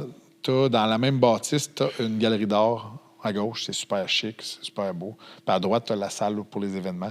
Puis tu as une cuisine commune pour ça. Là, parce que dans la galerie d'art, je pense qu'ils font aussi des parades de mode puis tout ça. Fait que tu as une cuisine quand même haut de gamme qui dessert tout ça. Fait qu'on essaye ça à la Nezra. On va voir l'expérience. Si l'expérience est comme on aime, peut-être que ça deviendra la maison. Peut-être que ça sera ailleurs. Mais là, on a une nouvelle mairesse. Peut-être que vous allez avoir du stationnement. Je pense pas que ça soit si vite. Ouais, ça devrait On pas bouger aimerait aussi ça. vite, mais je vais lui donner le bénéfice du doute. Je pense que c'est une madame qui a fait des grandes choses en politique. Déjà, elle n'arrive pas comme Madame Plante de n'importe où sans rien. Elle arrive avec des bases de politique élevées et une connaissance de ce qu'elle va avoir à subir pour les 4 prochaines années. En tout cas, ça a fait un tour sur Avenue du Parc. Elle va comprendre très bien Ouais. Mais on que va les lui pistes cyclables sont non nécessaires. non, mais on va lui donner sa chance. Oui, oui, exactement. Mais je pense pas que ça soit si vite, Fred. Là. Non, Je sais ça- non, mais parce que Fred, depuis les élections, Oui. il se réjouit. Là. Il célèbre Mais depuis je ce pense qu'il y temps-là. a beaucoup de monde qui se réjouissent. Parce que devine où ce que j'habite. Je sais Sur pas. le plateau. Ah, c'est le plateau. Ouais. Fait que tu vois, c'est pour ça qu'il parle beaucoup aujourd'hui. Il a bu beaucoup d'alcool. Il est sur le party depuis dimanche. Il a fêté ça, hein? Exact. Feu Exact. d'artifice, toute la kit. Écoute. Il y a beaucoup de personnes, je pense, qui ont fêté ce départ. Oui, c'est ça. Mais toi, écoute, tu as beaucoup d'autres projets. Oui. Là, on parle du Oui. 29 novembre. Tu vois, j'étais pour tu sais, OK. On C'est dirait que je fais exprès. La pesée, le 28, Le 28, la pesée, 29 le combat. au Nezra, Oui. sur William. Oui. Et le combat avec Francis Lafrenière Ouais. et NTTU. NTTU. NTTU. En 2 parties, ça se dit Mais bien. sais-tu quoi? Quoi? Lui, quand j'ai vu son nom, je savais pas comment le dire. J'ai montré à mon chum, je dis, hey, ça se dit comment, ça? Ça se dit comment? Ça se dit comment? Ça se dit comment? Mais parce qu'il y a pas, c'est comme, te-tu? Oui, c'est ça. Ou t'es-tu? Mais je pense que c'est un Congolais d'origine. Fait C'est que ça, parce qu'il n'y a pas d'accent sur Non. le E. Fait que là, j'ai été mêlée, je l'ai pratiqué beaucoup, Ben, écoute, mais même, j'hésite toujours. même Jean-Paul Mourandian, qui est mon partenaire, il a massacré les 2 noms à la conférence de presse. Là. Fait que- Mais moi, pas moi. non, ça a bien sorti. Là-dessus, oui. Mais après ça, Oui. tu as d'autres projets. Qu'est-ce que parles tu de- travailles dessus? Tu parles dans la vie en général? Oui, dans la Ouais. vie en général. Tu sais, comme.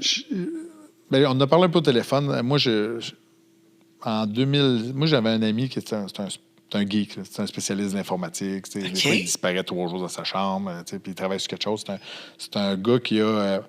c'est un gars qui a un secondaire 5, mais il a un QI de 148. Il n'aimait pas l'école. Écoute, mais c'est que son intelligence très développée fait qu'il a fait tout ce qu'il voulait faire, genre, puis il est devenu multimillionnaire sans scolarité. Au niveau projet, au niveau informatique, il a monté avec son frère des applications qui ont vendu. Exemple, il y en a une application qui ont vendu à la Banque Royale ou à la Banque nationale, il faudrait que je check dessus. Ils ont vendu ça 103 millions. Tu sais, fait que, il monte des bridges, puis il revend comme ça. Puis c'est un gars que... Je sais pas si tu te souviens de ça. Lui, il était jeune. Il avait 16 ans quand il a monté ça. Ça s'appelait Sherbrooke Web. Ça allait partout dans les bars. Ça prenait des photos de toutes les parties au Québec. C'est vieux, là. Vieux. Une banque de données incroyable. Puis moi, j'étais bien proche de... C'est sûr, toi aussi, là. Monsieur Zoufou, Monsieur Petit. Ah oui. J'ai travaillé avec François. Moi, toi, j'ai eu du fun. Ben, moi, j'ai eu du fun.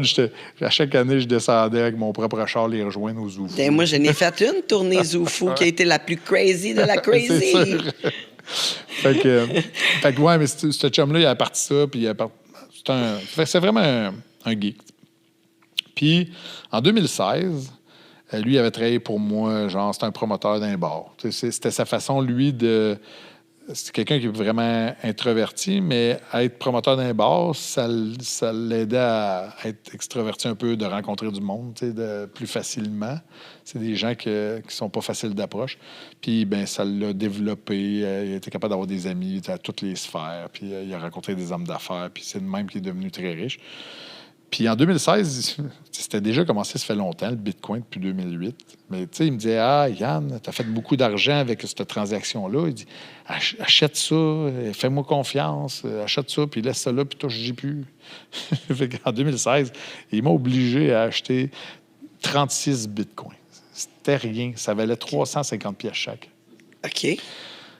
Puis là, à un moment donné, ça a monté. Puis je vais vendre ça. Il dit non, tu vends pas ça, tu laisses ça là. Puis même que tu aies 50 ans, là, tu vas voir. Bien, ça s'en vient vite, ton affaire, là, 50 ans. Oui, ça s'en vient. 50 ans, c'est tellement pas la fin de la vie, là. Non, mais tu sais, quand tu parles à 30, tu dis 50. C'est loin. Fait que je l'ai écouté, puis aujourd'hui, au travers des années, je me suis intéressé à la crypto, évidemment, vu que je n'avais acheté. Je dis, c'est quoi ça? J'ai commencé à lire. Bon.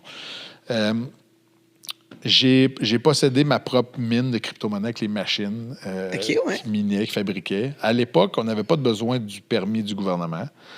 En 2019, Hydro-Québec et la Régie de l'énergie ont passé une réglementation qui était obligé d'avoir une licence. Puis c'est devenu des licences grand-père, c'est qu'ils n'en donnent plus. C'est illégal de miner de la crypto au Québec. Ceux qui ont les licences grand-père, ils peuvent encore, parce que c'est un droit acquis. Fait que j'ai fait ça quand même pas longtemps, mais j'ai miné plusieurs autres monnaies virtuelles. Puis, j'ai tout le temps laissé ça là. Puis, aujourd'hui, ça vaut beaucoup d'argent. Tant qu'on dit ça de même. Et puis... Comme que tu peux prendre ta retraite. Oui. Ben, j'ai eu beaucoup de projets que je pouvais prendre ma retraite avant.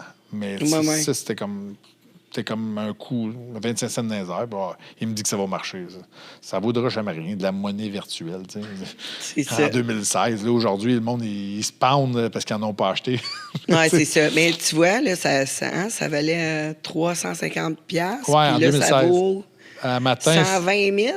À matin, 146 000. 146, c'est rendu. Hey, mon Dieu, je suis en retard. Mais, il a monté US ou Canadien? Canadien. Il a monté à 160 Canadiens il n'y a pas longtemps. Il se promène. Là. Fait que ça, c'était du Bitcoin. Mais il y a plein d'autres sortes. Moi, j'ai fait plein de sortes qui valaient rien à l'époque parce que personne ne connaissait ça. Puis aujourd'hui, ils valent cher parce que c'était des petites monnaies que le monde riait. Le Dogecoin, qu'Elon Musk a parti il y a longtemps puis qui riait de ça, ça valait un quart de scène. Ben, aujourd'hui, ça vaut 25 cents. Fait que, c'est ça qui est ça. C'est ça. Il paraît que c'était quoi, le XR? XRP. XRP. Ça valait rien.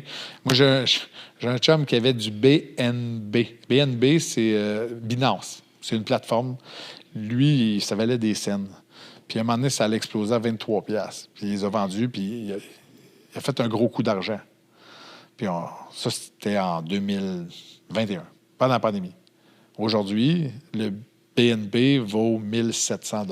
Oui, il doit s'en vouloir, là. Ouais, il serait milliardaire. Il est électricien. Mais par contre, tu sais, un moment donné, t'es comme, bon, je fais quoi avec? Ouais. C'est sûr, tu t'assis dessus, mais tu t'assis dessus jusqu'à quand?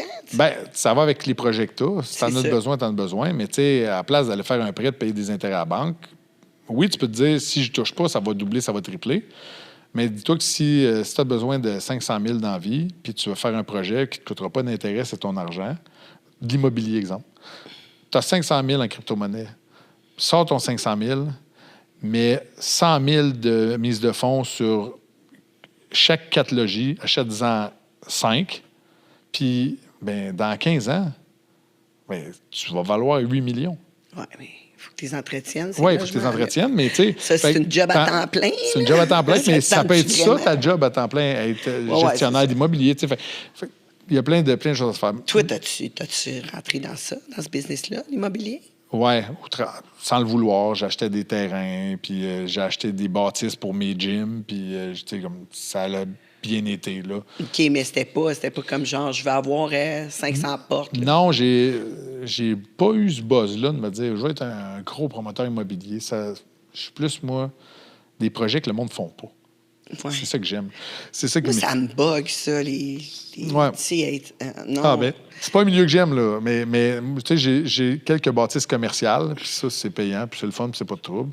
Mais non. Fait que, puis la crypto, ce que ça a fait, c'est qu'à un moment donné, avec les licences grand-père de même, 2019, où ce qu'on était, je me suis dit, ben là, comment je fais pour me bâtir une grosse mine? Parce que, je me dis, j'en veux une grosse. C'est extrêmement payant. C'est que le monde va payer pour mettre leur machine, puis tout. Fait que là, la seule façon au Québec, c'était d'avoir un barrage hydroélectrique privé.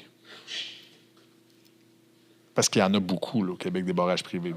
Il y a plus de barrages privés que de barrages qui appartiennent à Hydro. Fait que là, C'est que le monde qui en ont, Hydro te signe des contrats pour que tu leur vendes l'électricité que tu fabriques. ben là, ça vaut la peine C'est d'avoir ça. Mais quelqu'un qui veut faire de la crypto, tu ne payes pas ton électricité, ça te coûte 0 cents. L'eau tourne, tes turbines tournent, ça te coûte 0, puis ton électricité coûte 0, puis bon. Fait que j'ai engagé un lobbyiste, rencontré le gouvernement. J'ai eu 3 meetings face à face avec Fitzgibbon, ministre Fitzgibbon, ministre des Finances et du Développement de la technologie, avant qu'il quitte.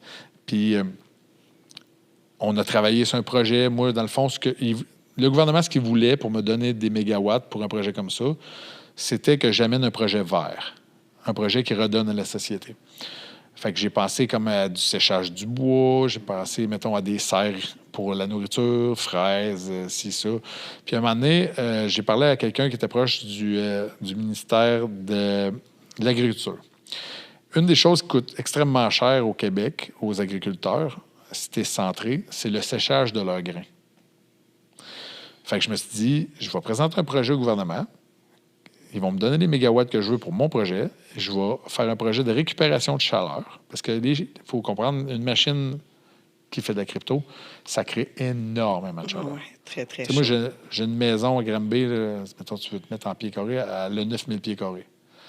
J'ai jamais mis d'électricité. J'ai jamais chauffé une fois. Ben non, tu... J'avais C'est ça que les frères Tadros vendent. J'avais 2-3 Ouais. machines, puis ça chauffait à la maison. Tu sais. Fait que là, je les ai plus aujourd'hui parce que je paye mon électricité à cette heure, puis je chauffe, puis c'est pas grave, je suis jamais là. Mais ça, c'était mon projet. Fait que là, je suis allé présenter ça à M. Fitzgibbon.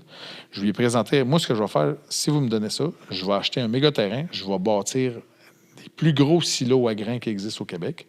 Je vais récupérer la chaleur de la mine pour chauffer les silos à grains. Puis moi, je suis prêt à promettre au ministère de l'Agriculture que je vais être prêt à sécher le grain de tous les agriculteurs du Québec à 50 % du prix qu'ils payent. C'était mon projet pendant 2-3 ans. Puis là, ça arrivait à maturité, puis malheureusement, les gouvernements sont ce qu'ils sont. La CAQ a commencé à moins bien aller. M. Fitzgibbon a quitté. Écoute, M. Legault fait ce qu'il peut pour essayer de sauver les meubles. Ouais. Mais... Là, il pense juste à peut-être regagner son élection. Ouais, c'est ça. Ouais, mais c'est surtout, ils se sont fait brûler sur une coupe d'investissement qui n'a pas marché. Fait que ça... Je veux dire, là, tu viens de snapper les médecins là, cette semaine. Là. Ouais. Fais juste prendre ce qu'ils ont perdu avec sa clique. Là. Ouais. Puis, tu sais, tu les achales pas, les médecins. Là. Fait que, mais bon, écoute, les décisions d'affaires et le gouvernement, on ne réglera jamais ça. Fait que ça, c'était mon projet. Trouver un barrage privé après pour le faire parce que j'avais plus l'appui du gouvernement pour avoir des mégawatts à ce niveau-là. Puis j'ai trouvé. Donc là, j'ai fait l'acquisition de 2 barrages hydroélectriques privés présentement. Et je m'aperçois qu'il y en a beaucoup partout au Québec. Et Hydro-Québec, ça tombe bien, ils ont annoncé qu'il y aurait une pénurie d'électricité pour les 30 prochaines années. Parce que là, ils vont essayer de bâtir des gros barrages dans le Nord, là, mais c'est 25 ans bâtir une affaire comme ça. Fait qu'ils vont avoir besoin de tes services. Donc, à peu près. Ils vont payer extrêmement cher le kilowattheure au privé pour pouvoir subvenir à tout le monde parce qu'ils ont signé des gros contrats à New York et à Boston. Ils donnent de l'électricité pour des coûts dérisoires aux États-Unis. Fait que là, ils sont fourrés ici d'un moment de grand froid. Ils sont obligés de dire au monde, ben là, parle pas ton lave-vaisselle entre 5 et 7. Non, ça n'a pas de de sens. C'est ça. Fait on va le partir pareil. Oui. Fait que les barrages privés vont être... Comme je t'ai dit, j'aime ça faire des choses pas normales, genre différentes choses. Ma nouvelle compagnie, c'est Énergie Nordique. Je regarde aussi des projets d'éoliennes un peu dans l'Ouest. Mais l'hydrologie, c'est notre plus grande richesse. Puis posséder l'eau et la force de l'eau. Je ne me comparais pas à lui, mais Olivier Primo a eu une bonne idée il y a 5 ans. Ils ont acheté des permis d'eau. Ça vaut extrêmement cher là, aujourd'hui. Le gouvernement va vouloir, assez intelligent, là, les racheter un jour là, parce qu'ils ne voudront pas que l'eau appartienne à monsieur, madame, tout le monde. Les barrages, c'est la même chose, sauf que c'est géré par Hydro-Québec, la Régie d'énergie. Eux autres statuent que ça leur coûte beaucoup moins cher qu'un privé entretienne le barrage, puis qu'eux autres font juste acheter ce que tu produis. Fait que tu me parlais, tu as d'autres projets? Ouais, c'est des affaires farfelues, mais c'est mon projet de dernière minute. C'est assez intelligent, ton affaire, là. Ouais. Je sais pas, un barrage gros comment t'aurais besoin de ton char? Ouais, c'était une borne, c'est comment? C'est ça. Je sais pas, mais en tout cas, nous autres, on a des gros projets de concours de bouffe. C'est même niveau. Même niveau, ouais. Écoute, il y a pas... Moi, là, Moi, j'ai le projet de manger 1 kilo de steak, OK? Moi, je juge aucun projet, c'est toi, parce que tout projet, il mérite d'être exploité puis de l'essayer. Ouais, je suis d'accord. 1 kilo de steak, là, ça me tente vraiment. Oui, Je pense que je vais être capable. C'est quoi? Tu devrais appeler mise au jeu puis faire mettre des odds là-dessus. Ouais, bonne idée. Je suis sûr qu'il le ferait. Ah, c'est une idée. Hein? Prends ça en note. Ça en note. Ou un casino en ligne, n'importe quoi. Puis tu fais mettre des odds là-dessus. Tu vas chercher quelques chaînes puis tu le fais en direct. Puis... Super bonne idée. Tu vois, on a besoin de toi dans notre équipe. Ça te tente-tu, comme d'être promoteur du monde de Tangerine, peut-être? Moi, j'aime ça trouver des idées. Ben, c'est parfait. On aurait besoin de ça ici. Assis dans la douche pendant une demi-heure à rien faire, tout apparaît. Assis dans la douche. Tu t'assis dans la douche? Ah, moi, je m'assis, je laisse l'eau couler, là, puis tout devient clair. C'est mon moment. Mais un bain, ça te tenterait pas? Je déteste un bain. Un spa avec des amis, puis un verre, OK, là, mais... Ouais, moi, la douche... Moi, là, je me suis fait mettre une soucoupe, là, qui en ancrage de l'eau, là, comme ton barrage. Ah, je te passe ça, là. Puis je m'assis, là, puis ça me détend, mais ça fait ça depuis ma jeunesse, quand que j'avais des problèmes que je voulais oublier. Puis en vieillissant, c'est devenu mon exutoire pour tout replacer ma tête, genre, puis mes projets, puis là, je m'assis, puis je pense à tout, puis c'est comme si je m'évadais. Peut-être que ça me ferait la même chose si j'étais en plongée. T'en as-tu déjà fait? Non, mais c'est un projet que j'aimerais ça faire. Moi, j'ai ouvert une compagnie aux Bahamas il y a quelques années, mais on m'a dit que c'était pas tant la meilleure place pour aller à plonger si c'était pas du bon côté des corails. Il y a beaucoup de requins, là. Mais, mais j'aimerais ça faire ça. Puis peut-être que je retrouverais la même quiétude que assis dans ma douche avec mon jet à pouvoir réfléchir. Bien là, tu aurais des choses à regarder. Ce serait peut-être pas la même chose. Non, peut-être. Tu sais, tu serais plus en exploration. Oui, c'est sûr que... tu sais, juste dans ta douche, tu n'as pas grand-chose à regarder. À me checker les orteils, c'est ça. À part le ménage que tu as à faire plus tard. Tu sais, il y a un poêle, là, il va falloir que je ramasse ça. Mais non, c'est bizarre, mais c'est mon moment. Je m'assis, puis tout se replace. Mais, tu sais, quand tu as pas des barrages comme ça, il y en avait beaucoup à vendre. Il a fallu que tu négocies ça. Il n'y en a pas à vendre à nulle part. Faut que tu sortes un répertoire qui est assez caché. Il faut que tu aies des gens qui donnent des insides. Et puis, tu pars avec ton baluchon, puis tu vas essayer d'en convaincre un de t'en vendre un. OK, puis tu l'as fait 2 fois. Ouais. Quand même, assez non, je l'ai fait vendeur. une fois parce qu'il y en avait 2. OK, il y en avait 2. Tu n'as pas gagné le bon. Là, T'étais-tu surpris? Tu savais-tu qu'il y en avait 2? Je savais pas qu'il y en avait 2. OK. J'ai trouvé quelqu'un qui en a 9. Mais là, c'est pas le même portefeuille. Non, c'est ça.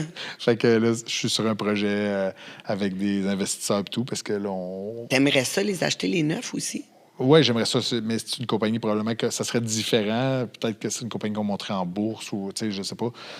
C'est 9 barrages, on parle peut-être au coût d'achat de 600 millions de dollars, là, environ, dépendamment de la puissance qu'ils fournissent chacun. Mais, puis, 9, c'est rien, là. Il y en a. Juste sur, mettons, la petite rivière Saint-François à Sherbrooke, là, il y en a 8. OK. Personne ne le sait. Il y en a un gros que le monde le voit, là, mais les autres petits, personne ne le voit. Fait que, mais là, toi, ça t'engage à quoi? De l'entretenir? De l'entretenir, de l'assurer, puis évidemment, tu tournes de bord, tu signes un contrat avec les instances du gouvernement pour vendre ton électricité. C'est pas très compliqué. Mais y a-tu beaucoup d'entretien à faire à ça? C'est à l'achat que tu le sais. Évidemment, tu engages des spécialistes qui font intérieur de barrage, extérieur, la structure de ciment, le lit de la rivière, l'érosion. Est-ce que depuis 20 ans, le niveau baisse beaucoup? Est-ce que tu as beaucoup moins de puissance? C'est toutes des choses à... Il y a une question sur TikTok, ça dit assurance d'un barrage. Il dit ça marche comment? Il dit tu t'assures au civil pour 500 millions. Ben, ouais, tu t'assures pour la valeur de chacun. 500 millions, 600 millions, ça, c'est, mettons, ça serait les neufs, la compagnie. Mais je vais te donner un exemple. Mettons qu'il est 30 millions, 40 millions, le barrage, un plus petit. Il n'y a aucune assurance ici qui font ça. Tu as la Lloyd en Angleterre qui assure ça, mais la Lloyd assure les projets surdimensionnels. Les petites compagnies ici n'assurent pas ça. Et évidemment, il faut que tu ailles à l'extérieur. Ouais, c'est des compagnies d'assurance comme la Lloyd en Angleterre. Mais ça l'assure pourquoi au juste? Ben, tu assures ta structure parce que, c'est évidemment, si fissure, craquelure, ça coûte extrêmement cher. Il faut que tu bloques le lit de la rivière. C'est des gros travaux que Hydro-Québec est apte avec l'argent du gouvernement à faire, mais quand tu es au privé, il faut que tu sois prêt. Fait que les inspections de départ, tu as beaucoup de... C'est plus comme une assurance habitation, genre sur ton... C'est plus ça, que assurance affaires. Oui, assurance affaires. Ben là, tu peux assurer, évidemment... Si quelqu'un tombe dans ton barrage, puis... C'est ça, c'est une autre chose. Puis tu peux assurer aussi, comme dans toute compagnie, là, ton chiffre d'affaires, si tu veux. Là. Mais assurer la structure, c'est extrêmement cher, puis ça se fait pas, pour répondre à la question, ça se fait pas ici. Il faut que tu ailles vraiment avec la Lloyd en Angleterre ou des grosses compagnies extérieures. Mais c'est bizarre, parce qu'on en a beaucoup. Oui, mais il y a barrages? La plupart, comment que ça marche? C'est que tu as le barrage, puis tu as la centrale. Fait que le barrage, ça appartient en roche, que tu vois, les grosses affaires. La centrale, c'est tout ce que tu vois pas. C'est les turbines sous terre. Fait que ta compagnie possède les deux. Au Québec, tu as 80 des barrages que tu as les propriétaires de centrales, mais le barrage appartient au gouvernement. C'est lui qui l'entretient. Si tu as un meilleur des deux mondes à faire dans ce projet-là, c'est d'acheter un barrage où le barrage et le lit de la rivière appartient au gouvernement, puis toi, tu possèdes la centrale, donc juste le revenu. Sauf que quand tu débutes dans ce milieu-là, tu veux posséder ton barrage parce que ça vient te donner une méga valeur au niveau bancaire après ça pour te faire un pont puis pouvoir en acheter d'autres. Mais si tu as un choix à faire, tu prends celui qui appartient au gouvernement. En fait, c'est que c'est la même chose qu'une marina. J'ai voulu acheter Marina de Saint-Jean il y a plusieurs années. Et puis, c'est la marina, la bâtisse t'appartient, les quais, la pompe à essence, mais le terrain squatté il appartient aux terres de la Reine, qui appelle, au gouvernement Canada. C'est des bails de 50 ans amphidéotiques. Fait que tu signes ton bail. Puis quand j'étais allé pour acheter la marina à Saint-Jean, il restait 2 ans de bail.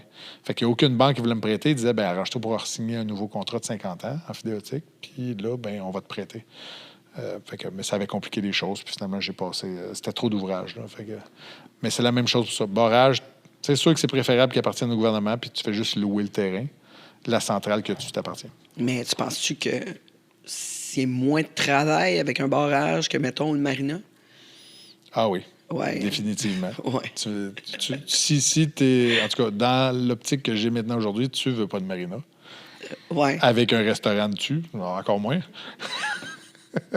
C'est sûr. C'est ça, là, tu sais. Là, on parle, on a des gens, on deal avec des gens tout le temps. Ouais. Puis, tu sais, aussi, on parle avec des gens qui ont un budget. Ouais. Que, tu sais, des fois, les gens changent d'idée. Mais en fait, sur les shows de boxe, Ouais. il y a de plus en plus de monde pour toi. Oui. Est-ce que tu travailles avec tes prix de billets à cause de notre économie qui est difficile? Je te dirais, là, avant, le billet qui se vendait le mieux, c'était le billet à 150$. Maintenant, c'est plus ça. Le billet du milieu, là, il se vend plus pantoute. OK. Le billet à 75, ils vont tout partir. Puis le billet à 250, 300, ils vont tout partir.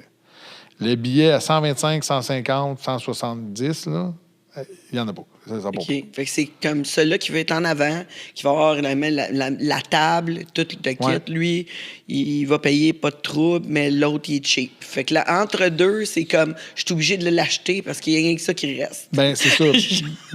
mais je pense que c'est la même chose dans la société présentement. les personnes qui ont moins de revenus, eux autres, ça ne change jamais le mode de vie, tu comprends? Ils ont moins de revenus, mais s'ils veulent aller à la boxe 75$, ils vont se le payer. Tu sais, ils vont y aller.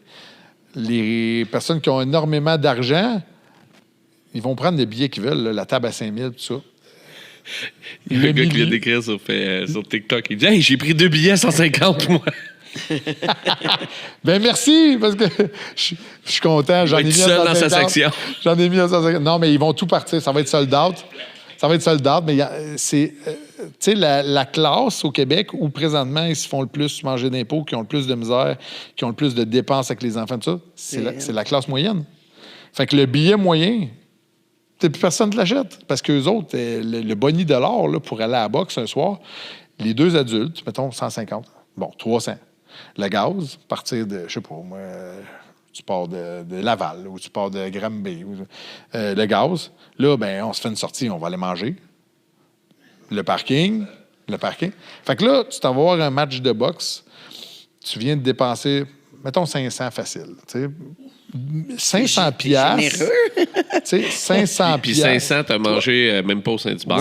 Non, 500, c'est juste aller manger correct. Là, t'as été gentil, là. D'après moi, c'est plus comme 700. Oui. Ben, si on reste à 500, mais 500, dans le budget d'un couple... Quand tu fais 750 clair après tes impôts... Non, c'est ça, ça marche pas, là. Ça marche pas. Ça marche pas. Puis même s'il te reste 1000 clair, là, une fois que tu as payé le condo ou la maison, le char, les taxes, le jeune au collège, cherche-les, le 500$ dans ton budget à la fin. Là. Tu le mets de côté parce que tu te dis, ben, je vais le mettre de côté. Ça va payer les vacances annuelles parce qu'on peut aller une fois. Puis les cadeaux à Noël. Puis, fait que c'est ce monde-là qui sont le plus touchés présentement dans la société. C'est comme mes parents. Moi j'ai grandi dans une famille où c'était comme... le petit couple des années 80, mon père était policier, ma mère était infirmière. Fait que, mais c'était la classe moyenne. Puis mon père était tanné d'être dans la classe moyenne, puis il a pris sa petite pension, puis il est devenu entrepreneur, puis il est devenu riche. Mais sinon, il serait resté dans la classe moyenne. Puis il n'y a rien de mal d'être dans la classe moyenne, parce que si le gouvernement ne mangerait pas tout l'argent des gens dans la classe moyenne, bien, ça serait convenable comme salaire. 2 personnes qui font 100 000 par année, là, c'est supposé être en masse pour bien vivre puis se gâter et pas se priver. Mais 2 personnes font 100 000 présentement, ils ne se gâtent pas. Là. Non. Une fois qu'ils ont tout payé. Ça n'a pas de rapport. Ça n'a plus aucun sens. C'est vraiment tough. Mais en tout cas, félicitations de remplir tes événements comme ça. Puis c'est sûr qu'avec un show... comme tu offres, comme tu vas offrir le 29 novembre à Nezra. À la Nezra. Oui. Ne pas manquer le show. Je vais y aller. Je vais aller faire un tour. Je compte sur toi. Je vais être là. Ben oui, je vais être là. Parce que je me bats pas, fait que on va pas prendre une photo. Ah, OK. Mais on va en prendre une là. Oui, en plus, comme ça va être fait. Oui. Si on oublie la soirée, on pourrait oublier dans la soirée. C'est ça. Non, mais je suis pas de type téléphone, non. J'ai pas c'était... moi, on dirait que le fait d'être promoteur, je suis tout le temps dessus. Tous les contrats, je suis tout le temps dessus pour ça. Non, mais oui, mais à prendre des photos tout le temps. Ah, ouais. Ça, un peu moins. Il faut vraiment que je me force, je me dise là, il faut que je prenne une photo. Puis j'avais vu un influenceur dire ça un moment donné. Moi, quand j'arrive dans une place, je fais mes photos tout de suite en rentrant. Ouais. Avant de dire bonjour à n'importe qui. Je rentre, même si mes amis sont là, non. J'ai une job à faire en premier. C'est ça. Je vais faire mes photos parce qu'après ça, vu que je suis pas dans cette génération-là, moi, puis cette personne-là aussi, oublie ça. Là. Moi, quand je suis avec des gens, je prends mon téléphone, je le mets... ouais. Mais c'est sûr que je vais filmer. Ça trahit ton âge. Ouais, tout le monde la sait, mon âge. Même, il y en a qui me vieillissent à travers les réseaux sociaux. Parfait. Merci. Continuez. J'ai 65 ans. On aime ça. J'aime ça, ouais. Il a volé 2 fois par jour. 2 fois. 2 fois. Il y a les dépenses. Oui, fait que c'est ça. Mais merci beaucoup, c'est moi qui te Yann. remercie de m'avoir accueilli. Yann Pellerin, homme d'affaires, New Era. Et on le retrouve le 29 novembre. À bientôt. Et merci. On se retrouve, nous, dans un réseau près de chez vous.